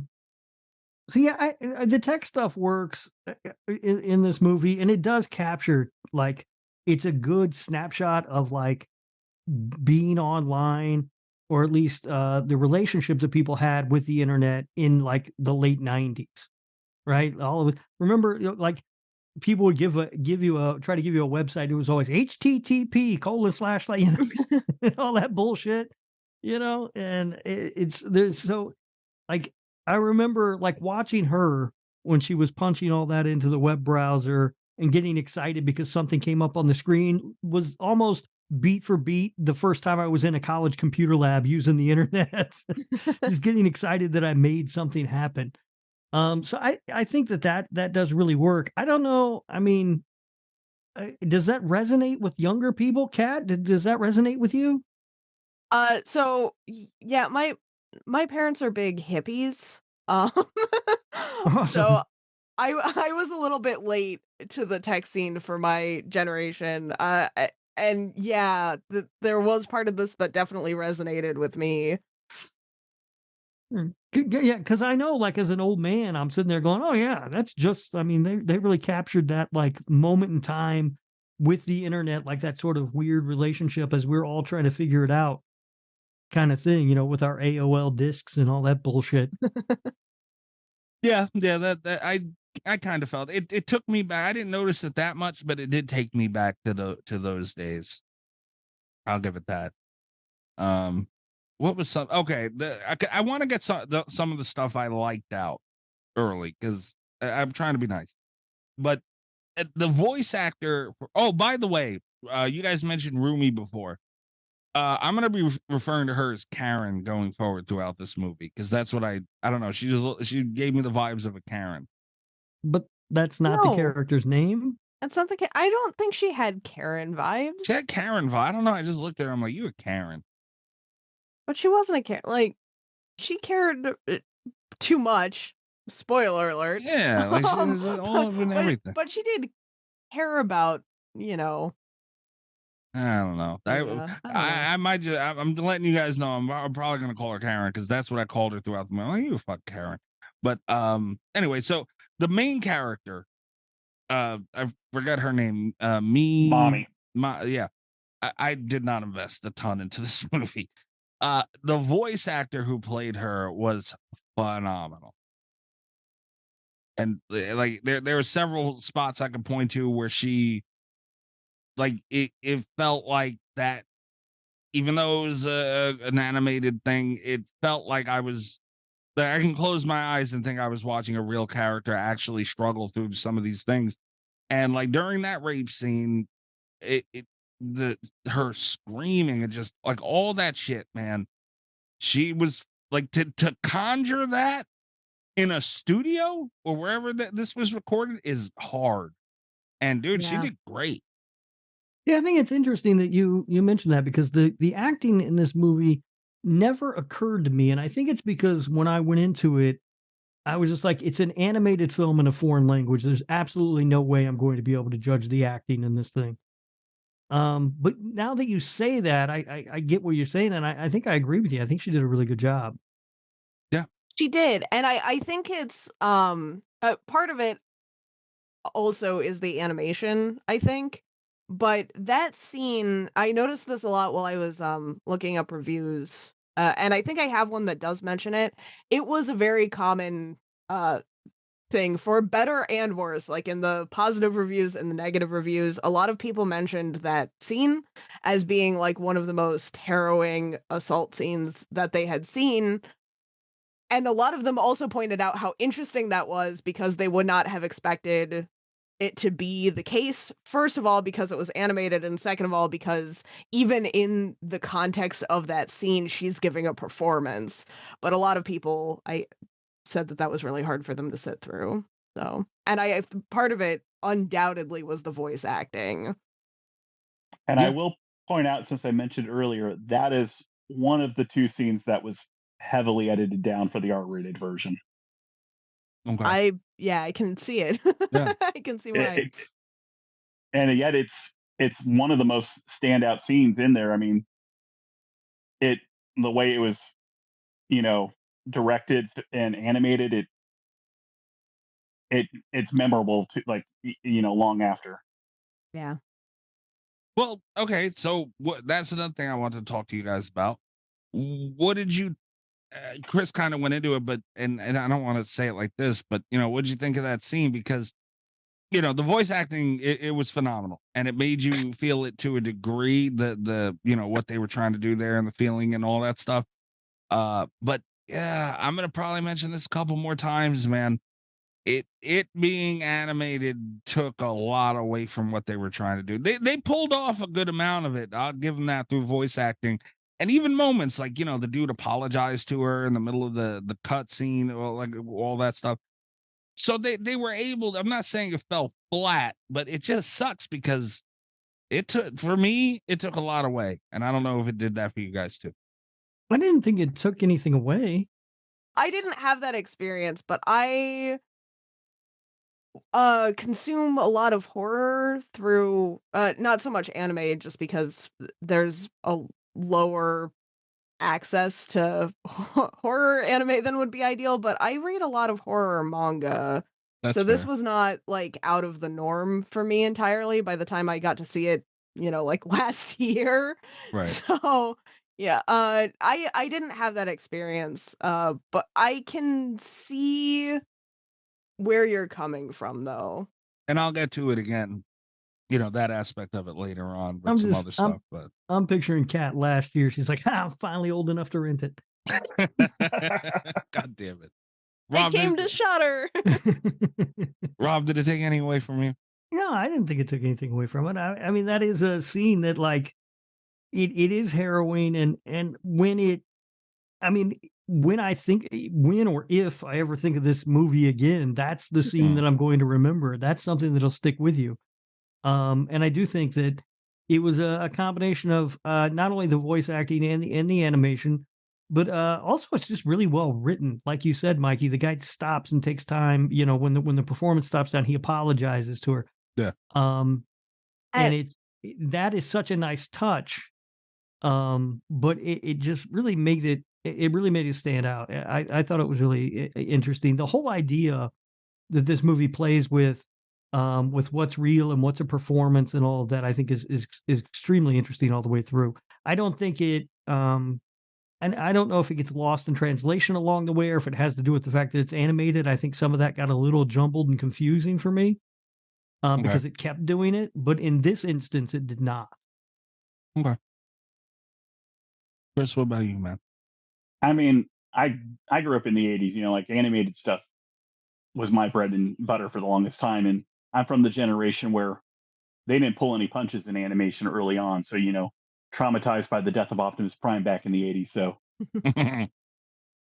that's fair. It's, I don't think it being animated, hurts it at all. It's just a different form of a medium. I mean, it's almost like trying to have the argument of practical versus special versus CGI. I mean, that's fair. It's 2 different types. Is there good examples of both? Yes. Are there bad examples? Yes. But I feel this movie, there's a reason why people talk about it and why it coming to Shudder was a big deal. It's one of those films that it's not something you could call a kid's cartoon. Oh no. Yeah, no. Yeah. No, Tom and Jerry never did that shit. I will say, so my parents always let me get away with watching animated stuff. Like, and this transferred to anime, and I always felt like I was, getting away with something when I could find violent anime to watch. This would have been I absolutely could have gotten away with this in the house if I could have found a copy, and I would have been thrilled and traumatized. Picturing Kat just feeling like she got away with one, like if she got her parents to rent Ninja Scroll. No, I remember feeling like I was young when Princess Mononoke came out, and I remember being like, "Oh yeah, PG-13, baby!" Like I was so pleased with myself, I'm an adult. and then I was low key traumatized. That's fair. That's not even like as bad as they come. Like that's pretty low key. I know it's funny today, but I remember like the because it leaves on it's such a it has hope, but it's like such a bleak ending for environmentalism, and I was like, oh no, what have I done? Another scene I felt it took away was that elevator scene where I forget which part of the cast was killed. I don't remember if it was the writer. Okay. It was the writer who wrote the rape scene. Okay. Yeah, he opens the elevator and the radio's in there playing. That was a dud. Okay, and that could have something to do with it being animated. Could also have something to do with the fact that the radio, he opens it up, and I pictured it as a real life with actors and everything movie. And man, when that elevator, like the radio sitting in the middle of the elevator was kind of cool. I don't know what it was plugged into, but it was kind of cool. And I think it was the tone of music that was being played. I get it, it fit for the movie, I understand, but goddamn, dude, that fucking poppy Japanese music, and it took me out of the scene. But then also, dudes killed in the elevator, and like that just didn't hit anything for me. No, it didn't work at all. I didn't like that scene. Because the main thing that hurt it for me was he's standing there, the door's open, he gets this shocked look on his face, and they hold on it for too long. So I was expecting some horrible, grotesque thing or something really shocking, and it's just a fucking boombox. I was like, oh, this is stupid. I do think they hold on it too long, but I think the song didn't bother me at all, because that's, Yeah. I think that one is kind of hurt by not showing you enough in that one, whereas the kill you got later with the pizza was a little bit more gratifying and kind of helped at least portray the question of if the main character was really losing her mind and whatnot. Whereas the elevator, especially up to that point, because that's really where it really starts kicking off, it just kind of came out of nowhere. All right, that's fair. And one thing I will did say, the elevator kill happen on screen, or was that off screen? I don't even remember. It was off. it was off screen, but we get to see the body. You see him open the elevator doors open, he looks shocked, and then the next thing you get is the elevator gets to the 5th floor and he's dead in the elevator with his eyes stabbed out. Which Okay. I do think was a great shot. It was And like then- one of my favorite animation moments was him not having eyes anymore. I'm wondering if I even saw that. You guys may have been sending me messages about having to watch the movie while I was watching the movie, and I missed it. You We can't didn't do know that when if I'm we watching a foreign movie, guys. I got to pay attention. You So you can complain text about us that it. you're not gonna watch it. Yeah. So you complained about it holding on the scene too long, but then did you just have a long blink and miss the next like 10 seconds? If I got a message from them about you got to watch the movie or you're going to hell or whatever they were writing to me, then I would have looked down at my phone and missed it. You would go to hell if you didn't watch this movie, by the way. We would have made hell for you. Yeah, I oh, watched yeah. the movie. I love the samurai fight. God.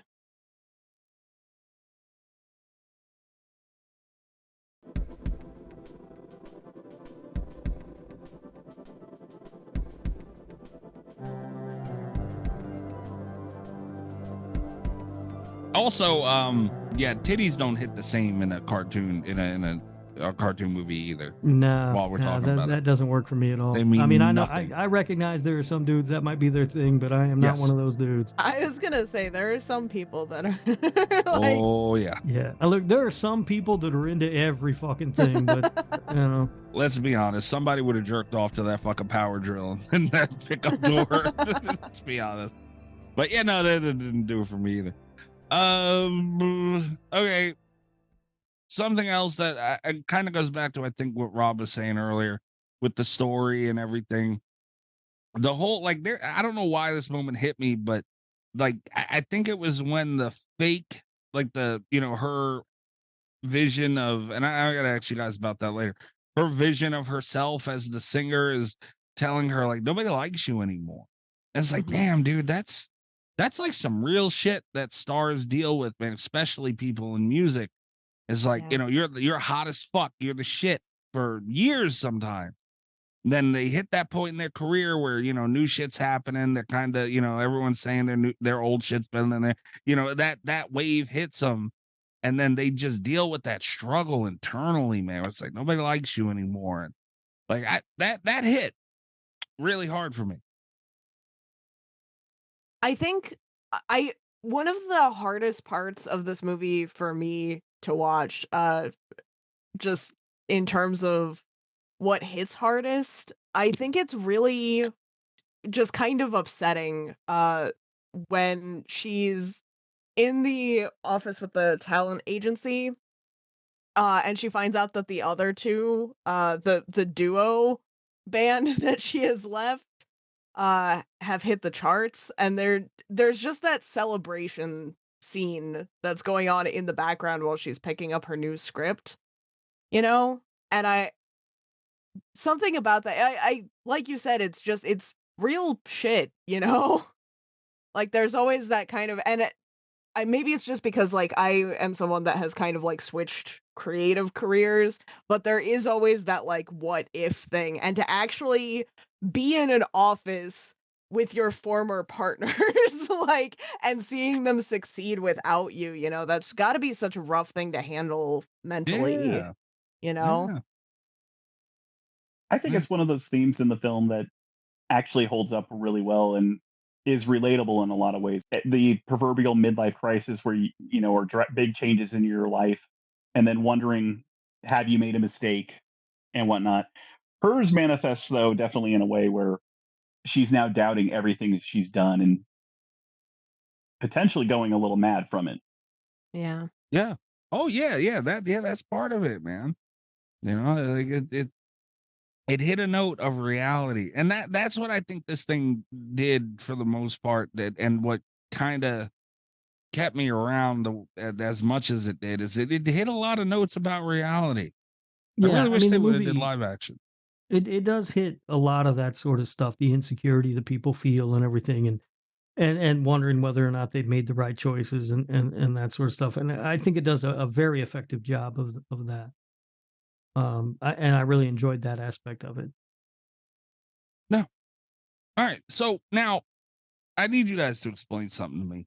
What lost me a lot in this, you get the sloth looking dude who's like obsessed with her and everything. And he has this vision of her that he's creating and he's posting on the board or like that. That's what I got from it anyway. I could be off on that even, but he's got this vision of her as the singer still.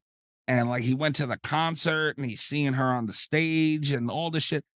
Like, and that like transfers to her and she's able to see her now. Like I didn't like that. I think it's more dealing with the masks that everybody is wearing and like how you view people, like the mask that you see that he sees her wearing, that to him the perfect version of her is the pop idol.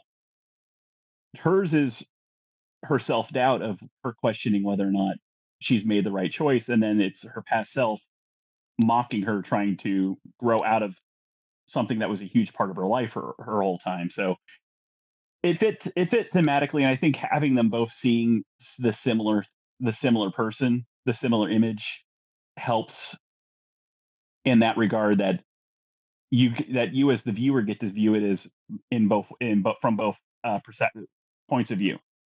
Yeah, I think it's especially because he's created this fake version of her. I know the moment that you're talking about, I think, is a little bit maybe not presented in the cleanest way, but thematically because he is portraying this fake version of her online to everyone, and it's something that she's reading, and she's also wondering, if this isn't like a more true version of herself. Like she's also seeing this fake image in the same way that he is. So I think that they both see the same kind of pop idol hallucination of her was fitting.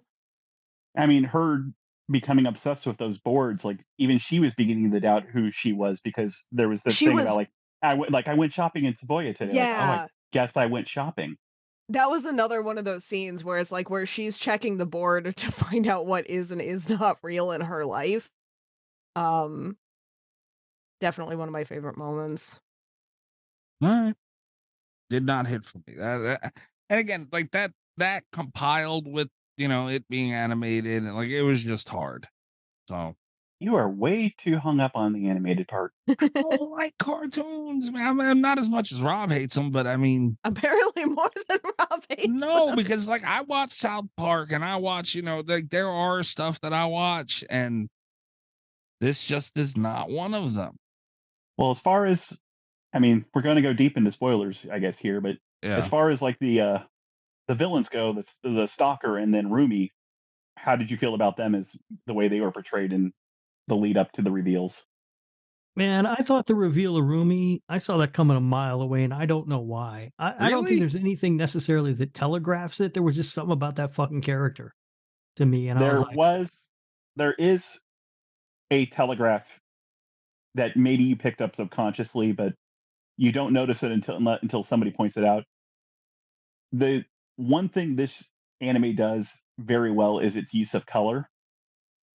And if you notice, any scene where the main character is actually in danger starts becoming heavily saturated with the color red. Mm-hmm. So when Rumi was driving her back to her apartment, if you notice, the tunnel they're going through, all the walls are just solid red at that point, basically huge warning signs like this isn't going to end well. Oh shit, this movie tricked my brain or something, because there's no way I would have noticed that shit. Mind freak. Yeah, it got in my head, subconsciously dug around in there or something. Because I was like, when the reveal happened, I was like, of course it's fucking Rumi. I was confused. I was like, what the fuck? Because it's like, then you get into the territory of like, this aberration she's having to her is like parkouring streetlights and all this shit. And it's like, well, Karen wasn't doing that. So I don't know. It was just really fucking weird. That's another one of those things that it's a scene that I think is really creatively just executed very well, because even though it does go back kind of to anime trends of the time, I think it was really interesting because they had the opportunity to show Rumi there as, like a distinction after the reveal, she's the villain, she's chasing. But I think that the fact that in that moment, she's still more concerned, Mima's still more concerned with this version of herself attacking, that she still sees herself as the attacker even once she knows what's going on. And we kind of see it how she would see it, like just as this relentless villain character coming after her at like this inhuman speed, just that it pushes that perception of reality just a little bit further, and makes it very unsettling, I think. I think what helps that also is the way that they edited the film together to where it intercuts between what she thinks is happening to directly into her real life, and then back like into the TV show, almost jarringly, to the point where, much like her, you are kind of left wondering, what is this that's actually real, and what is the illusion? Yeah, I felt like some of that lost me. At some point, I have a note that just says, I'm pretty sure I might have a vague idea of what is happening. And that is during that point where it's doing a lot of that, it seems like. and I was starting to lose track of what was actually real and what was performance. And I'm sure that that's part of the movie, but I also think it's a little harder to follow because it is in a foreign language and it is fucking animated. And I'm not someone who watches animation, so I'm not. It's just not a form that I'm used to watching and reading. You know what I mean? Rob, Yeah. don't panic because I'm not going to suggest that you watch it again. I will say on the rewatch, this is a lot easier to follow. I'll take your word for it. All right. Yeah. I ain't watching this again either. If I missed it, I missed it. It's fine. I'll be able to get through life. Yeah, I don't know. That lost me too. Because it's, like then you get it, I guess, when it all comes down in the end. But I don't know. Then I'm just sitting there going, man, the fuck happened throughout all this now? Because now it's like now I'm completely lost. I'm like, what the fuck? And it makes you rethink everything. And I guess that's fairly normal depending on the movie, but God damn it, man. How the fuck was it Karen? I didn't see that coming at all. Well, in the original novel, she wasn't the villain. Ah. It was just the Sloth. the stalker Mimana. Okay. He was kind of more of a more brutish stalker, like, kind of almost like human Jason Voorhees, where he was taking unhuman amounts of punishment and still keeps coming for her because of his delusions of her, and that if he can't have the perfect version of her, no one can. They added that as a twist, so I think probably to help flesh it out, because it makes it I think it makes it a little more interesting that Rumi was using him also to get revenge against the main character for leaving the idol life when she herself was a former idol and misses those days, whereas she can't believe somebody like her would just give it up. Yeah, that's It- fair. It does help there. I mean, some of the psychological elements were definitely more fantastical than they would be in their real life equivalents, but I think overall it really does help make the movie a little bit better as a narrative, rather than just having a man of iron stalker coming after her constantly and her running away. And this helped add to the to her problems of doubting herself, her decisions, and then whether or not she's actually going mad this whole time. Yeah. And again, I see it all.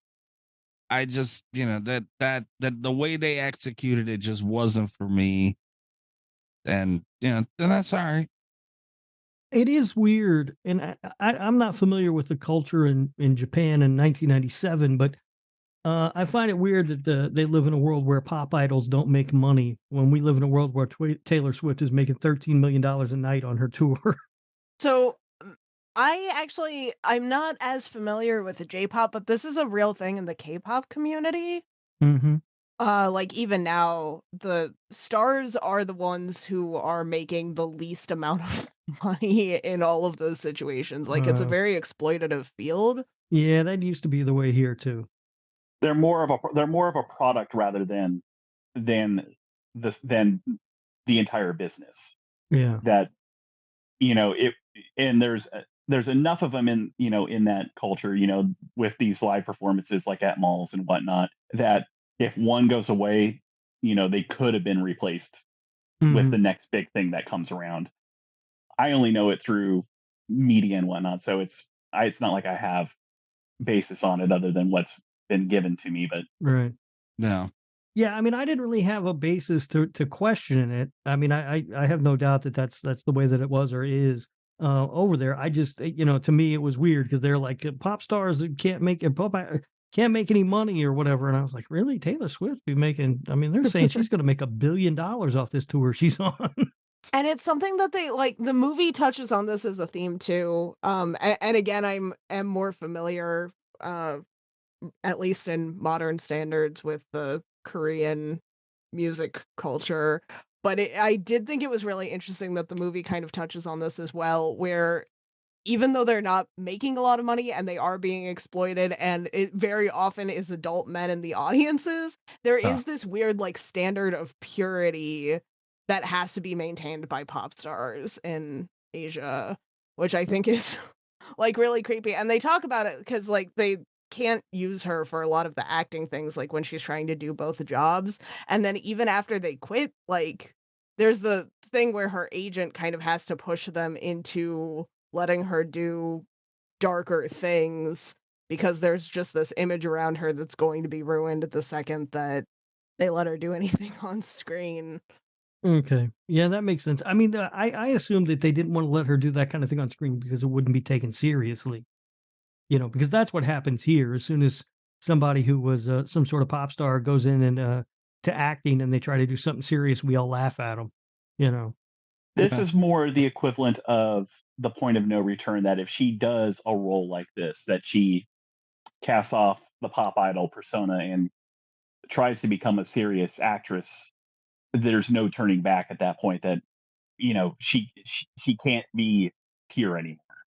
Okay. That the image is gone. They talk about it like there's a line in the movie like that, but I think it would be very easy to miss as just kind of like an exaggeration of fear, where the pop idol version of herself pretty much tells her, you know, no one, I don't remember what it is, like no one wants a filthy stripper or whatever the thing is, but it's like that isn't even like an insecurity thing. That's like a real cultural thing where people are kind of uptight about what pop idols Uh-huh. and can't do. Well, you know what you do in that case? You come to America. We love our filthy strippers over here. Oh yeah, filthy stripperville, America. That's how you get pop music in America. Yeah, America. Just ask Madonna. I mean, just kind of thinking of like US equivalent. I mean, this is kind of like, you know, the transition away from Hannah Montana, or Yeah, Disney Star might actually be like a better comparison. Okay. For American standards, like Miley Cyrus was not allowed to go back to Disney after she started getting naked on wrecking balls or whatever. Yeah, and it's actually probably an apt comparison because I bet those Disney stars probably don't make a whole lot of money. Probably They not. probably make more than Probably we not. do, but they probably don't make a whole lot of money while working for Disney. Considering the film industry, yeah, like, you know, what they make there, yeah, Right. absolutely. Yeah. No. I ran out of notes for this thing. I don't know if you guys want to hit on anything else. You want to move into trivia and reviews? I don't have anything major. I wrote down that the dialogue was weird in spots, but I think that was probably more translation than anything else, so I'm not too concerned about it. Probably. All right, so you guys want to get into reviews? Yeah, I'm gonna get into reviews. Starting with the scores on Rotten Tomatoes, this has a tomato meter of 83%, making it certified fresh. It has an audience score of 89%. What the fuck? IMDb has this at an even 8 out of 10. Holy Jesus. And I mostly pulled good reviews, mostly because I did think Mikey and Rob were both going to be mean to this. This was actually a much more level conversation than I was expecting to have, but that's what we get for me pulling the reviews in advance. So, But hey, I'm nothing if not level-headed. That's not true. I did forget to mention in me trying to be nice. This thing felt like forever. So, I mean, it has that. My Portnoy, don't get high hopes for it. Like this thing. I thought it went by. I don't have high hopes for your Portnoy. I thought the 80-minute runtime felt good. Like I didn't think it was bad at all. I was happy when I seen an 80-minute runtime, and then halfway through, I was like, "Fuck, an end." So this first one actually reminds me that I was mad at Rob. Oh, nice. I pulled this one up directly. What the fuck did I do? Well, I'm about to tell you. I pulled this one up specifically as a response to you because when you were pretending earlier that you had not seen this movie and were making cases as for why you didn't have to watch it, you said that it was a cartoon, so it couldn't be a horror movie, and I told you it was a psychological horror movie, and you said that psychological horror movie was a code for not being a real horror movie. So that is true. People say it's a psychological horror. That means my feelings are attacking me. Well, it's not really horror. It usually just this means is a somebody's horror sad. movie. Psychological horror is one of my favorite subgenres. And yet you're mean to Silence of the Lambs. I'm not mean to Silence of the Lambs. Mm. Okay. I like Silence of the Lambs. I think we all like Silence of the Lambs. I think you just don't like Seven is the issue. that we had Rob's there. mean to Silence of the Lambs. And Amber. Amber's mean to Silence of the Lambs. Anyway, 10 out of 10, a horrifying study on human image. Perfect Blue was a film I had no real thoughts about going in, other than the fact I heard it was one of the best anime films. Given my love for anime, I heard many great things about Perfect Blue, but never knew much about the plot. This film horrified me on a psychological level. It layers its main characters so many different ways and makes for such a terrifying watch. The realism of this film is remarkable, as well as the fact that the film slowly gets ever more relevant every day with the advancements of technology. The soundtrack and animation give this film such an unsettling feel. Perfect Blue is a masterpiece without doubt and deserves a watch. That's a way to look at it. That's fine. I mean, whatever. I have one, and again, I'm afraid of potentially stepping on trivia with this one. God damn it, Kat. I'm sorry. There wasn't a whole lot of trivia I could find for this movie, just so you know. I'm sorry, but this one is just too funny. Because it ends mid-threat. So we just Wow. And we don't even have to read the beginning of it. It covers some of the history of the film. There's a plot synopsis. And then it ends with, there is a reason Darren Aronofsky bought the US distribution rights and used a scene from it in Pi and ripped off the storyline of this film for Black Swan, which if he denies, he is a liar and a thief, and done. Wow. All right. I mean, yeah, you're kind of stepping on trivia. You didn't quite get the one I have for it, Yeah. but it was very close. Okay, yeah. But in trivia, I had planned on drawing the Black Swan comparison, so. Yeah, what? I really like that they seem to get increasingly agitated with Darren Aronofsky in this one. Yeah. And Pi, I don't remember Pi well enough to remember what he would have taken from this for that. I honestly don't either. Yeah, I haven't seen Pi in forever. 10 out of 10, hugely underrated movie. This movie stuck in my head until this day. It has a very deep message to viewers about human determination and depressing society as of today. For a horror fan, it is the best psychological horror / thriller I have ever seen. I can't watch it again because it is too much of a nightmare for me. Oh, man, no, Jeez. come on. That's a little too far now. Come on. And then I had one just because on the off chance that we did have a civil conversation about this, which has happened, I did pull one. It's also a positive review. It was hard to find negative reviews of this film that were coherent at all. These were mostly like 8 out of 10 and above. This one did not have a rating, but it has some content for us to dig into. The title of this review is Outstanding Animated Mindbender. Fans of Hitchcock, Argento, and Lynch will be hooked. Maybe Lynch. I never understand his movies either. Yeah. Wow. Okay. Perfect Blue is the most interesting animated movie I've ever seen. Lovers of cinematic puzzlers from Vertigo to Abre los Ojos, or the movies of Dario Argento or David Lynch will probably enjoy this one more than your typical anime fan, who might find this too slow. Yes. He does go on to say, I don't think Perfect Blue quite reaches the heights of the aforementioned, but it is fascinating multi-layered thriller that improves with repeated viewings. I personally found it to be much more satisfying movie than the more celebrated and flamboyant Mulholland Drive. Well, that's not saying much. Mulholland Drive sucks. I strongly suggest that the original Japanese subtitled version watched rather than the inferior English dubbed one. Highly recommend. So yeah, I did think it was very funny how he goes to like specifically call out or to specifically make these comparisons with filmmakers, and then he's like, I don't think it reaches those heights, but then immediately throws Mulholland Drive under the bus. Yeah, I mean, I've seen Mulholland Drive. I didn't understand Mulholland Drive, and I did not like Mulholland Drive. So no, he's, I mean, kind of correct. This movie's better than that. And how do we feel about the Argento comparison? Then what? That made no sense. The only thing that made sense is like there's sort of you're trying to figure out who's doing it. You know what I mean? But that's not specific to Argento. All right. Other than that, I don't see any kind of Argento in this movie at all. No. No. No. All right. Feel how you want to feel about this. Let's not compare it to greats of things. You know, like let's calm down a little bit here.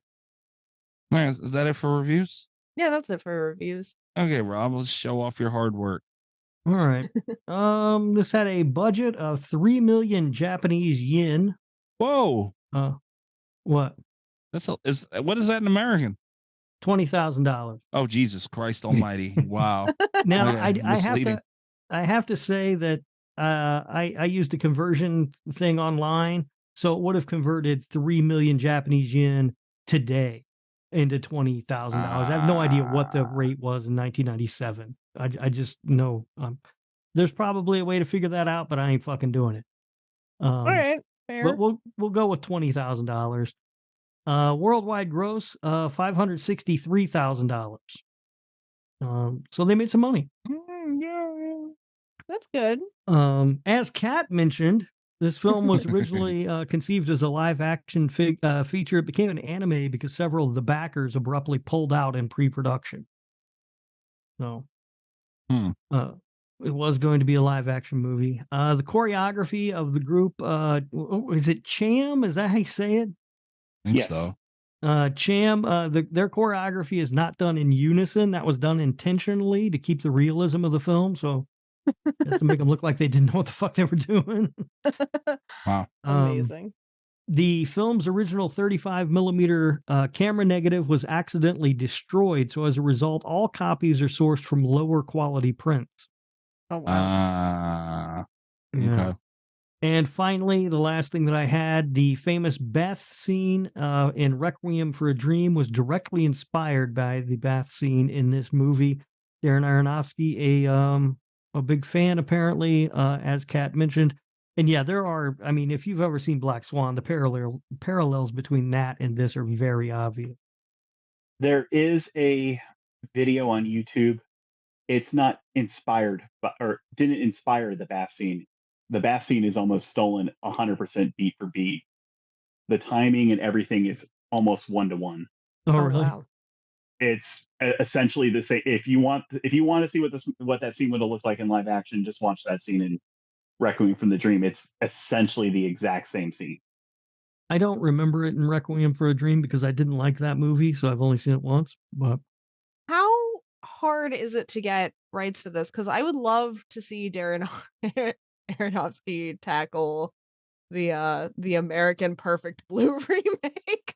From what I remember reading, that was a rumor. He never did get the rights. Damn it. I mean, I feel like Kodo is pissed at him for essentially stealing a lot of his ideas for his movies. That's fair, honestly. No, it's not. Everybody steals. Tarantino steals from everybody. He just does. The only difference between the only thing that makes Tarantino kind of respectable for doing it is he will say, "Oh yeah, I stole that from this." That it does make it a little better, I feel. Yeah. But I do think, given the themes of this movie, I really do think that Black Swan is pretty damn close to a Black live action Swan is version of it. close. I never That's did see fair. Black Swan. It's really good. As a matter of fact, I thought about pitching it for this show, but I know everybody told me it wasn't a horror movie. I actually have also thought about pitching it for this show. Sounds like I'm going to be unhappy on another episode. Dope. How bad can it be, Mike? He's got Natalie Portman and that other chick. Who's the other chick that's in it? Not Natalie Portman. Yeah, not Natalie Portman. The other girl that's in it. She was on that 70s show. She's married to Ashton Kutcher now. Mila Kunis. Really? Mm-hmm. I don't remember her being in it. Dude, they like make out in it. Huh. I remember it. Oh. There's some things that Rob doesn't forget. That's very fucking fair. All right. Is that all for the Well, Rob got my Requiem one, but it wasn't really known at the time because of the news that it got, but this movie and real life events that happened around the exact same time is the comparisons to the Bjork stalker. Oh. Huh.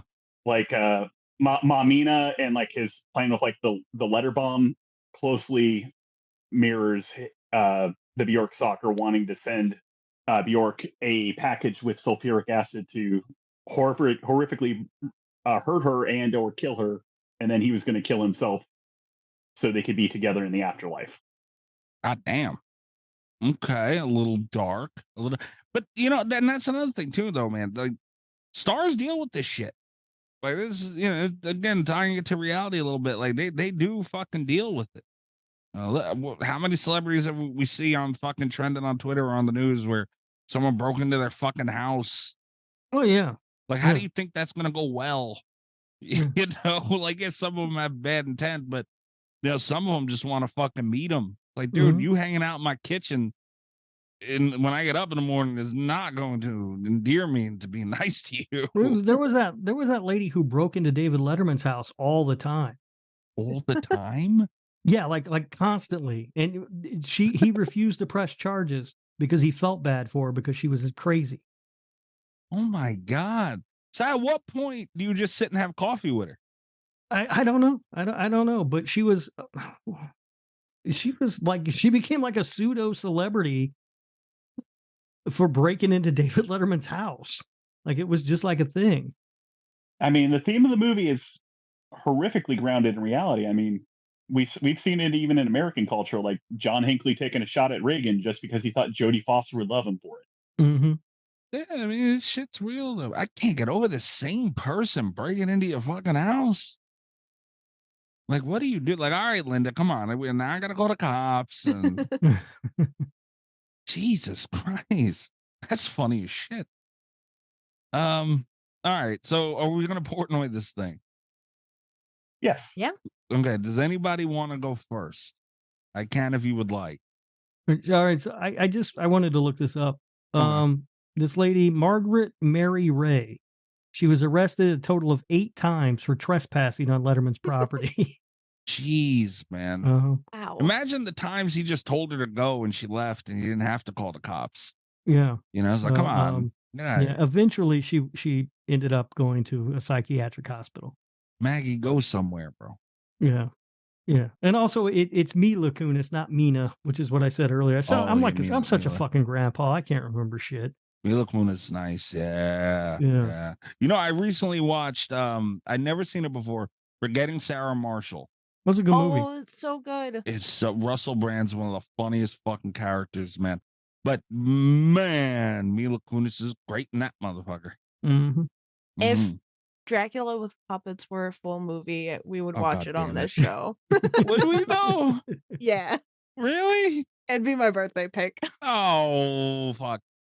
It'd be worth it. All right. But I'll go first for the You want to go first? I don't mind. All right.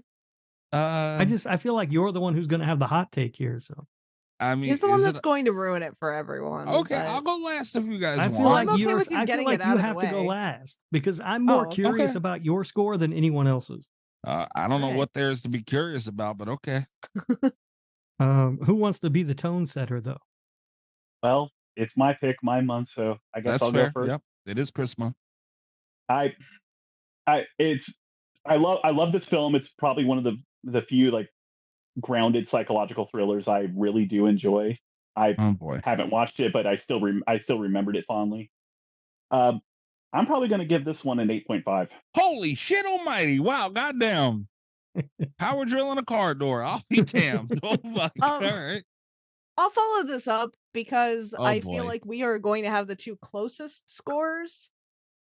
This is also I'm a big fan of this one. It hits all the right notes. I was really impressed with how far ahead it was of its time. These are topics anyway that already spoke to me. I feel very connected with this film. I did not give it quite that high, but I do have it at an 8.2. Holy shit. which Okay. means very briefly in this exact moment in time, Perfect Blue is Slasher Radio approved. And I just want to savor that moment. Okay. All All right. It's not going to last long. That's all. Let's all Hey, appreciate it. No. Hey, maybe we'll be pleasantly surprised and Rob rates it high despite the fact he's not an animation fan. Well, That gives it a perfect 10 out of 10. I will say this. I am on record as saying that I do not watch cartoons. I am on record as saying this is the closest I've ever come to quitting this show because I did not want to watch this cartoon. Kicking and screaming.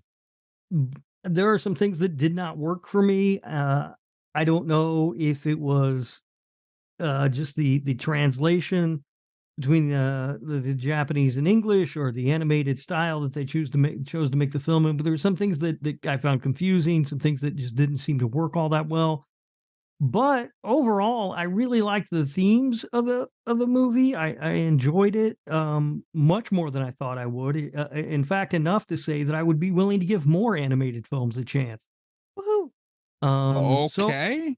So overall, I give Perfect Blue a 6.3. I'll be a motherfucker. All right. Thanks, Chris. 6.3. All right. That's not too bad. Okay. All right. See, this is a movie that I did not like. And it's a mixture between it being an anime and, things just not hitting right for me and all that. And it felt long to me. I mentioned that already. But I had, this is one of the ones, like sometimes I have to refer to passport noise that I've given for certain movies to kind of, grade where I'm at because it's hard to really tell. I gave At Pupil a 3.3. I would watch this again before I watched At Pupil because At Pupil was so fucking, that movie was long to me. So on pure enjoyment, not counting, things that were done well and, pure enjoyment, I went with 3.3. I also gave Belko Experiment a 4.1. And I would rather watch Belko again than watch this. And I'm going to be honest, at first watch, this thing was sitting at like a high 2. And I took into account a lot of the stuff that they did to kind of, push it around to getting, reality across. And they did a lot with, especially in the time that they were in, they did a lot with what they had. And, that does say something. So where I'm going to land at this is 3.9. I can't give it a 4. I feel like that's really low, Mikey. I can't fucking believe you're as high as you are with this thing. I just didn't enjoy it. There was a lot of holes that, it's hard for me to ignore. And you could probably only get away with some of the shit that they did in an animated thing. The whole thing with Rumi or whatever her name was at the end, like the reveal that it's her. It's out there for me. And it was kind of, I don't know. There was a couple of things that were all over the place. That's where I got to land, man. This is much higher than it was after watching it. I can tell you that right now. But that's where I'm at. I mean, I'll at least give him this. He's consistent. I mean, I damn Yeah. sure am, man. I damn sure am. And let's be fair too. I would have had to given this a 6.6 for it to be Slasher Radio approved. That wasn't happening. Like, Couldn't even I do could it for Chris Month. even during Christmas month, man. I could flirt with a 4 and everything and all I want, but it's not getting to a 6.6. Maybe we can all tweak our scores just a little bit to get the Slasher Radio If approved. you I want could to do go it, go for higher. it. If you want to do it, go for it. But this is, I say it a lot, but I probably have never meant it for report noise as much as I mean it right now. This is the best I can do. Chris, are you mad?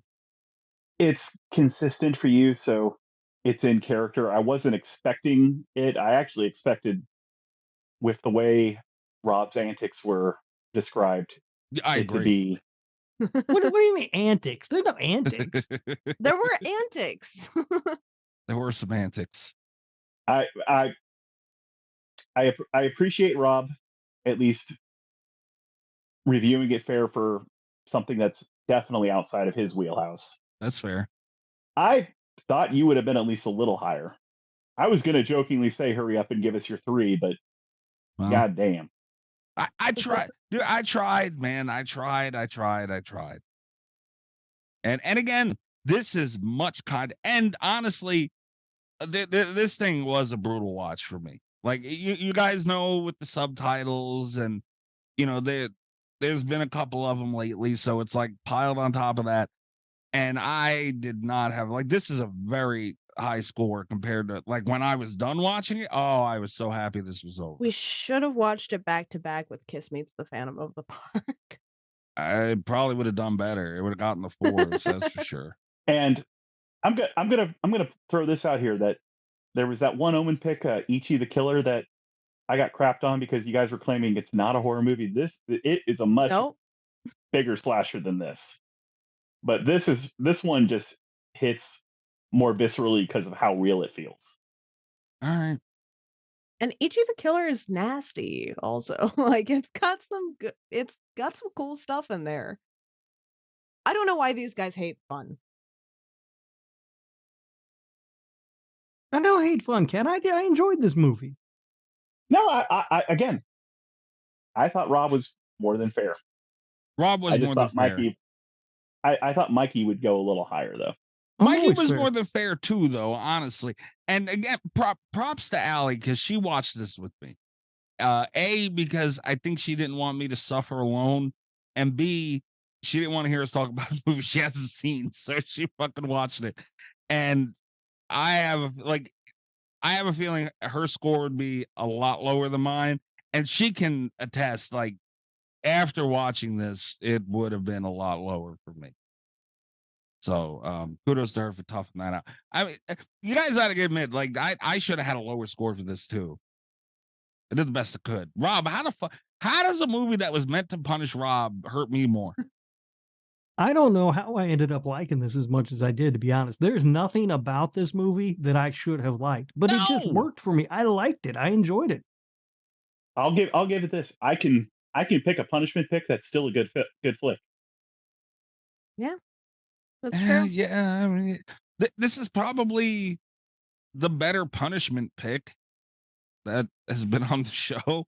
Somehow. Well, what made it an effective punishment pick for me was not actually watching the movie. It was the entire week leading up to having to watch the movie. Motherfucker. Because it was hanging over my head. Yeah. And I told him not to tell you till it was too late to back out. I waited. I knew longer than when I told him. I did wait. But yeah, fuck me, man. Fucking. All right. It is a crime though that this one isn't Slasher Radio approved. I knew it was not. It's actually, it made it a lot closer than I thought it was going to be honest. But it still makes me sad. What did it end up with? What was the final number? Final number is totaling all 4, which is not something we normally do, but it is Chris Month. It's a 6.7. And if we remove your score? You're making me fuck with cells here. All right, you know what? Hold on. Just because it's Chris Month. If you remove my score, which would be this cell, and God, Rob doesn't have to do this. Well, that's not right at all. I don't know. A 5.8? No, that's not right. Yeah, that can't be right. What are the scores? Yeah, I probably 8.5, let me just 8.2, and I'm sitting here trying to fuck with a Google document. 8.5, 3.9. It'd be a 7.7. Okay. Well, damn. Look at me go. It only takes one person to fuck a movie. You didn't score it over a fucking 7.5 either. But it would have still averaged there. His score. Look, this movie should not be Slasher Radio approved. It just shouldn't be. There's no reason this movie should be approved. And plus, Chris has an 8.5. If it was just the 3 of us, it wouldn't have been approved for sure. So that would have been a lot lower. Let me see. 7. Oh, that's gonna. Oh. Welcome to Math, the podcast. Yeah, I'm trying to search some of the movies. Fear. It's bonus punishment pick. Now I punish Mikey with math. You just punished me. Welcome to Drunken Math with Mikey. The movies that have been approved or Slash Radio approved are The Invisible Man, The Fog, Scream 4. I'm very proud of that. When Girl we Walks Home- revisit Portnoy's, man. Oh, we sure should. Girl Walks Home Alone at Night. Oh, we had a good stretch there. The Perfection. That was a really good movie. Oh, What? that should not be on that list. It should. It Cat carried that absolutely one should along. be. Cat's the only one that gave that one a score above the 7.5 that it gives it an approval. So, I mean, yeah, but I was close. I was 7.2. Probably gave it a 6.3. You gave that movie the same fucking thing as this one? Yeah. Oh, Jesus Christ. Oh, look at Feast 2 at a 0.4. Good job, Chris. I like to pretend that episode never happened. Candyman 2, Slither, A Quiet Place, Black Christmas. All right, so that I just don't feel this one should. Rob, you really fucked over Sweeney Todd big time. I got a 6.1. That's a badge of honor that I will wear proudly to my grave, sir. Fuck that movie. All right, see. Unbelievable. Terrifier Slash Radio approved too, by the way, Rob. I wanted to remind you of that. How'd that happen? You gave it a 6.3. Movie nobody could see. All right. Yeah, so that's it. Go to check out the show at Slasher Radio on Twitter, patreon.com/Slasher Radio. If you're starting as low as $3 a month. There's a lot of fun in the Discord and all kinds of shit. So get involved in the show on Twitter, on Patreon, on Discord. You can find the links on the show pages on Twitter. What else am I forgetting? What are we doing next week? We're doing Joyride next week? I don't know. I guess. Fuck me. Somebody told me there was a schedule, but you guys had to know there was no fucking way I was going to remember what it was. Yeah, we had a schedule, and I meant to bring that up, to pull that up, because I knew we were going to be talking about it, but now our chat is filled with us yelling at Rob to watch the fucking movie. Like, we should have to do that. So it sounds like then, since there's no schedule, it's Chris Month Part 2. Well, we just started Chris Month Part 1. Since it is Chris Month, do you want to settle a debate? Oh. Ooh. Okay. Go on. We have been going back and forth as when you hear the term banger applied to horror movies, how many, guesstimate, ballpark here, how many movies would you have to come to, horror movies specifically, before you got around to Joyride? I've only seen that movie once, and I'd probably watch Wrong Turn before I watch that one again. Okay, to be fair, by banger, it's a big movie. Like, it's, it doesn't have to be something everybody's gonna love. It's just, something that people will see, oh, Joyride, and probably listen to it, is what I define as a banger. Mandy, banger. Willy's Wonderland, banger. The Color Out of Space, banger. What? What I'm hearing is people want more Nick Cage on this show. What was the name of that movie with the fucking $400 DVD? What was it? The Boy in Blue. Yeah, banger, apparently. Okay, yeah, next week we are doing Joyride. Oh, God. Then we got Paranormal Activity.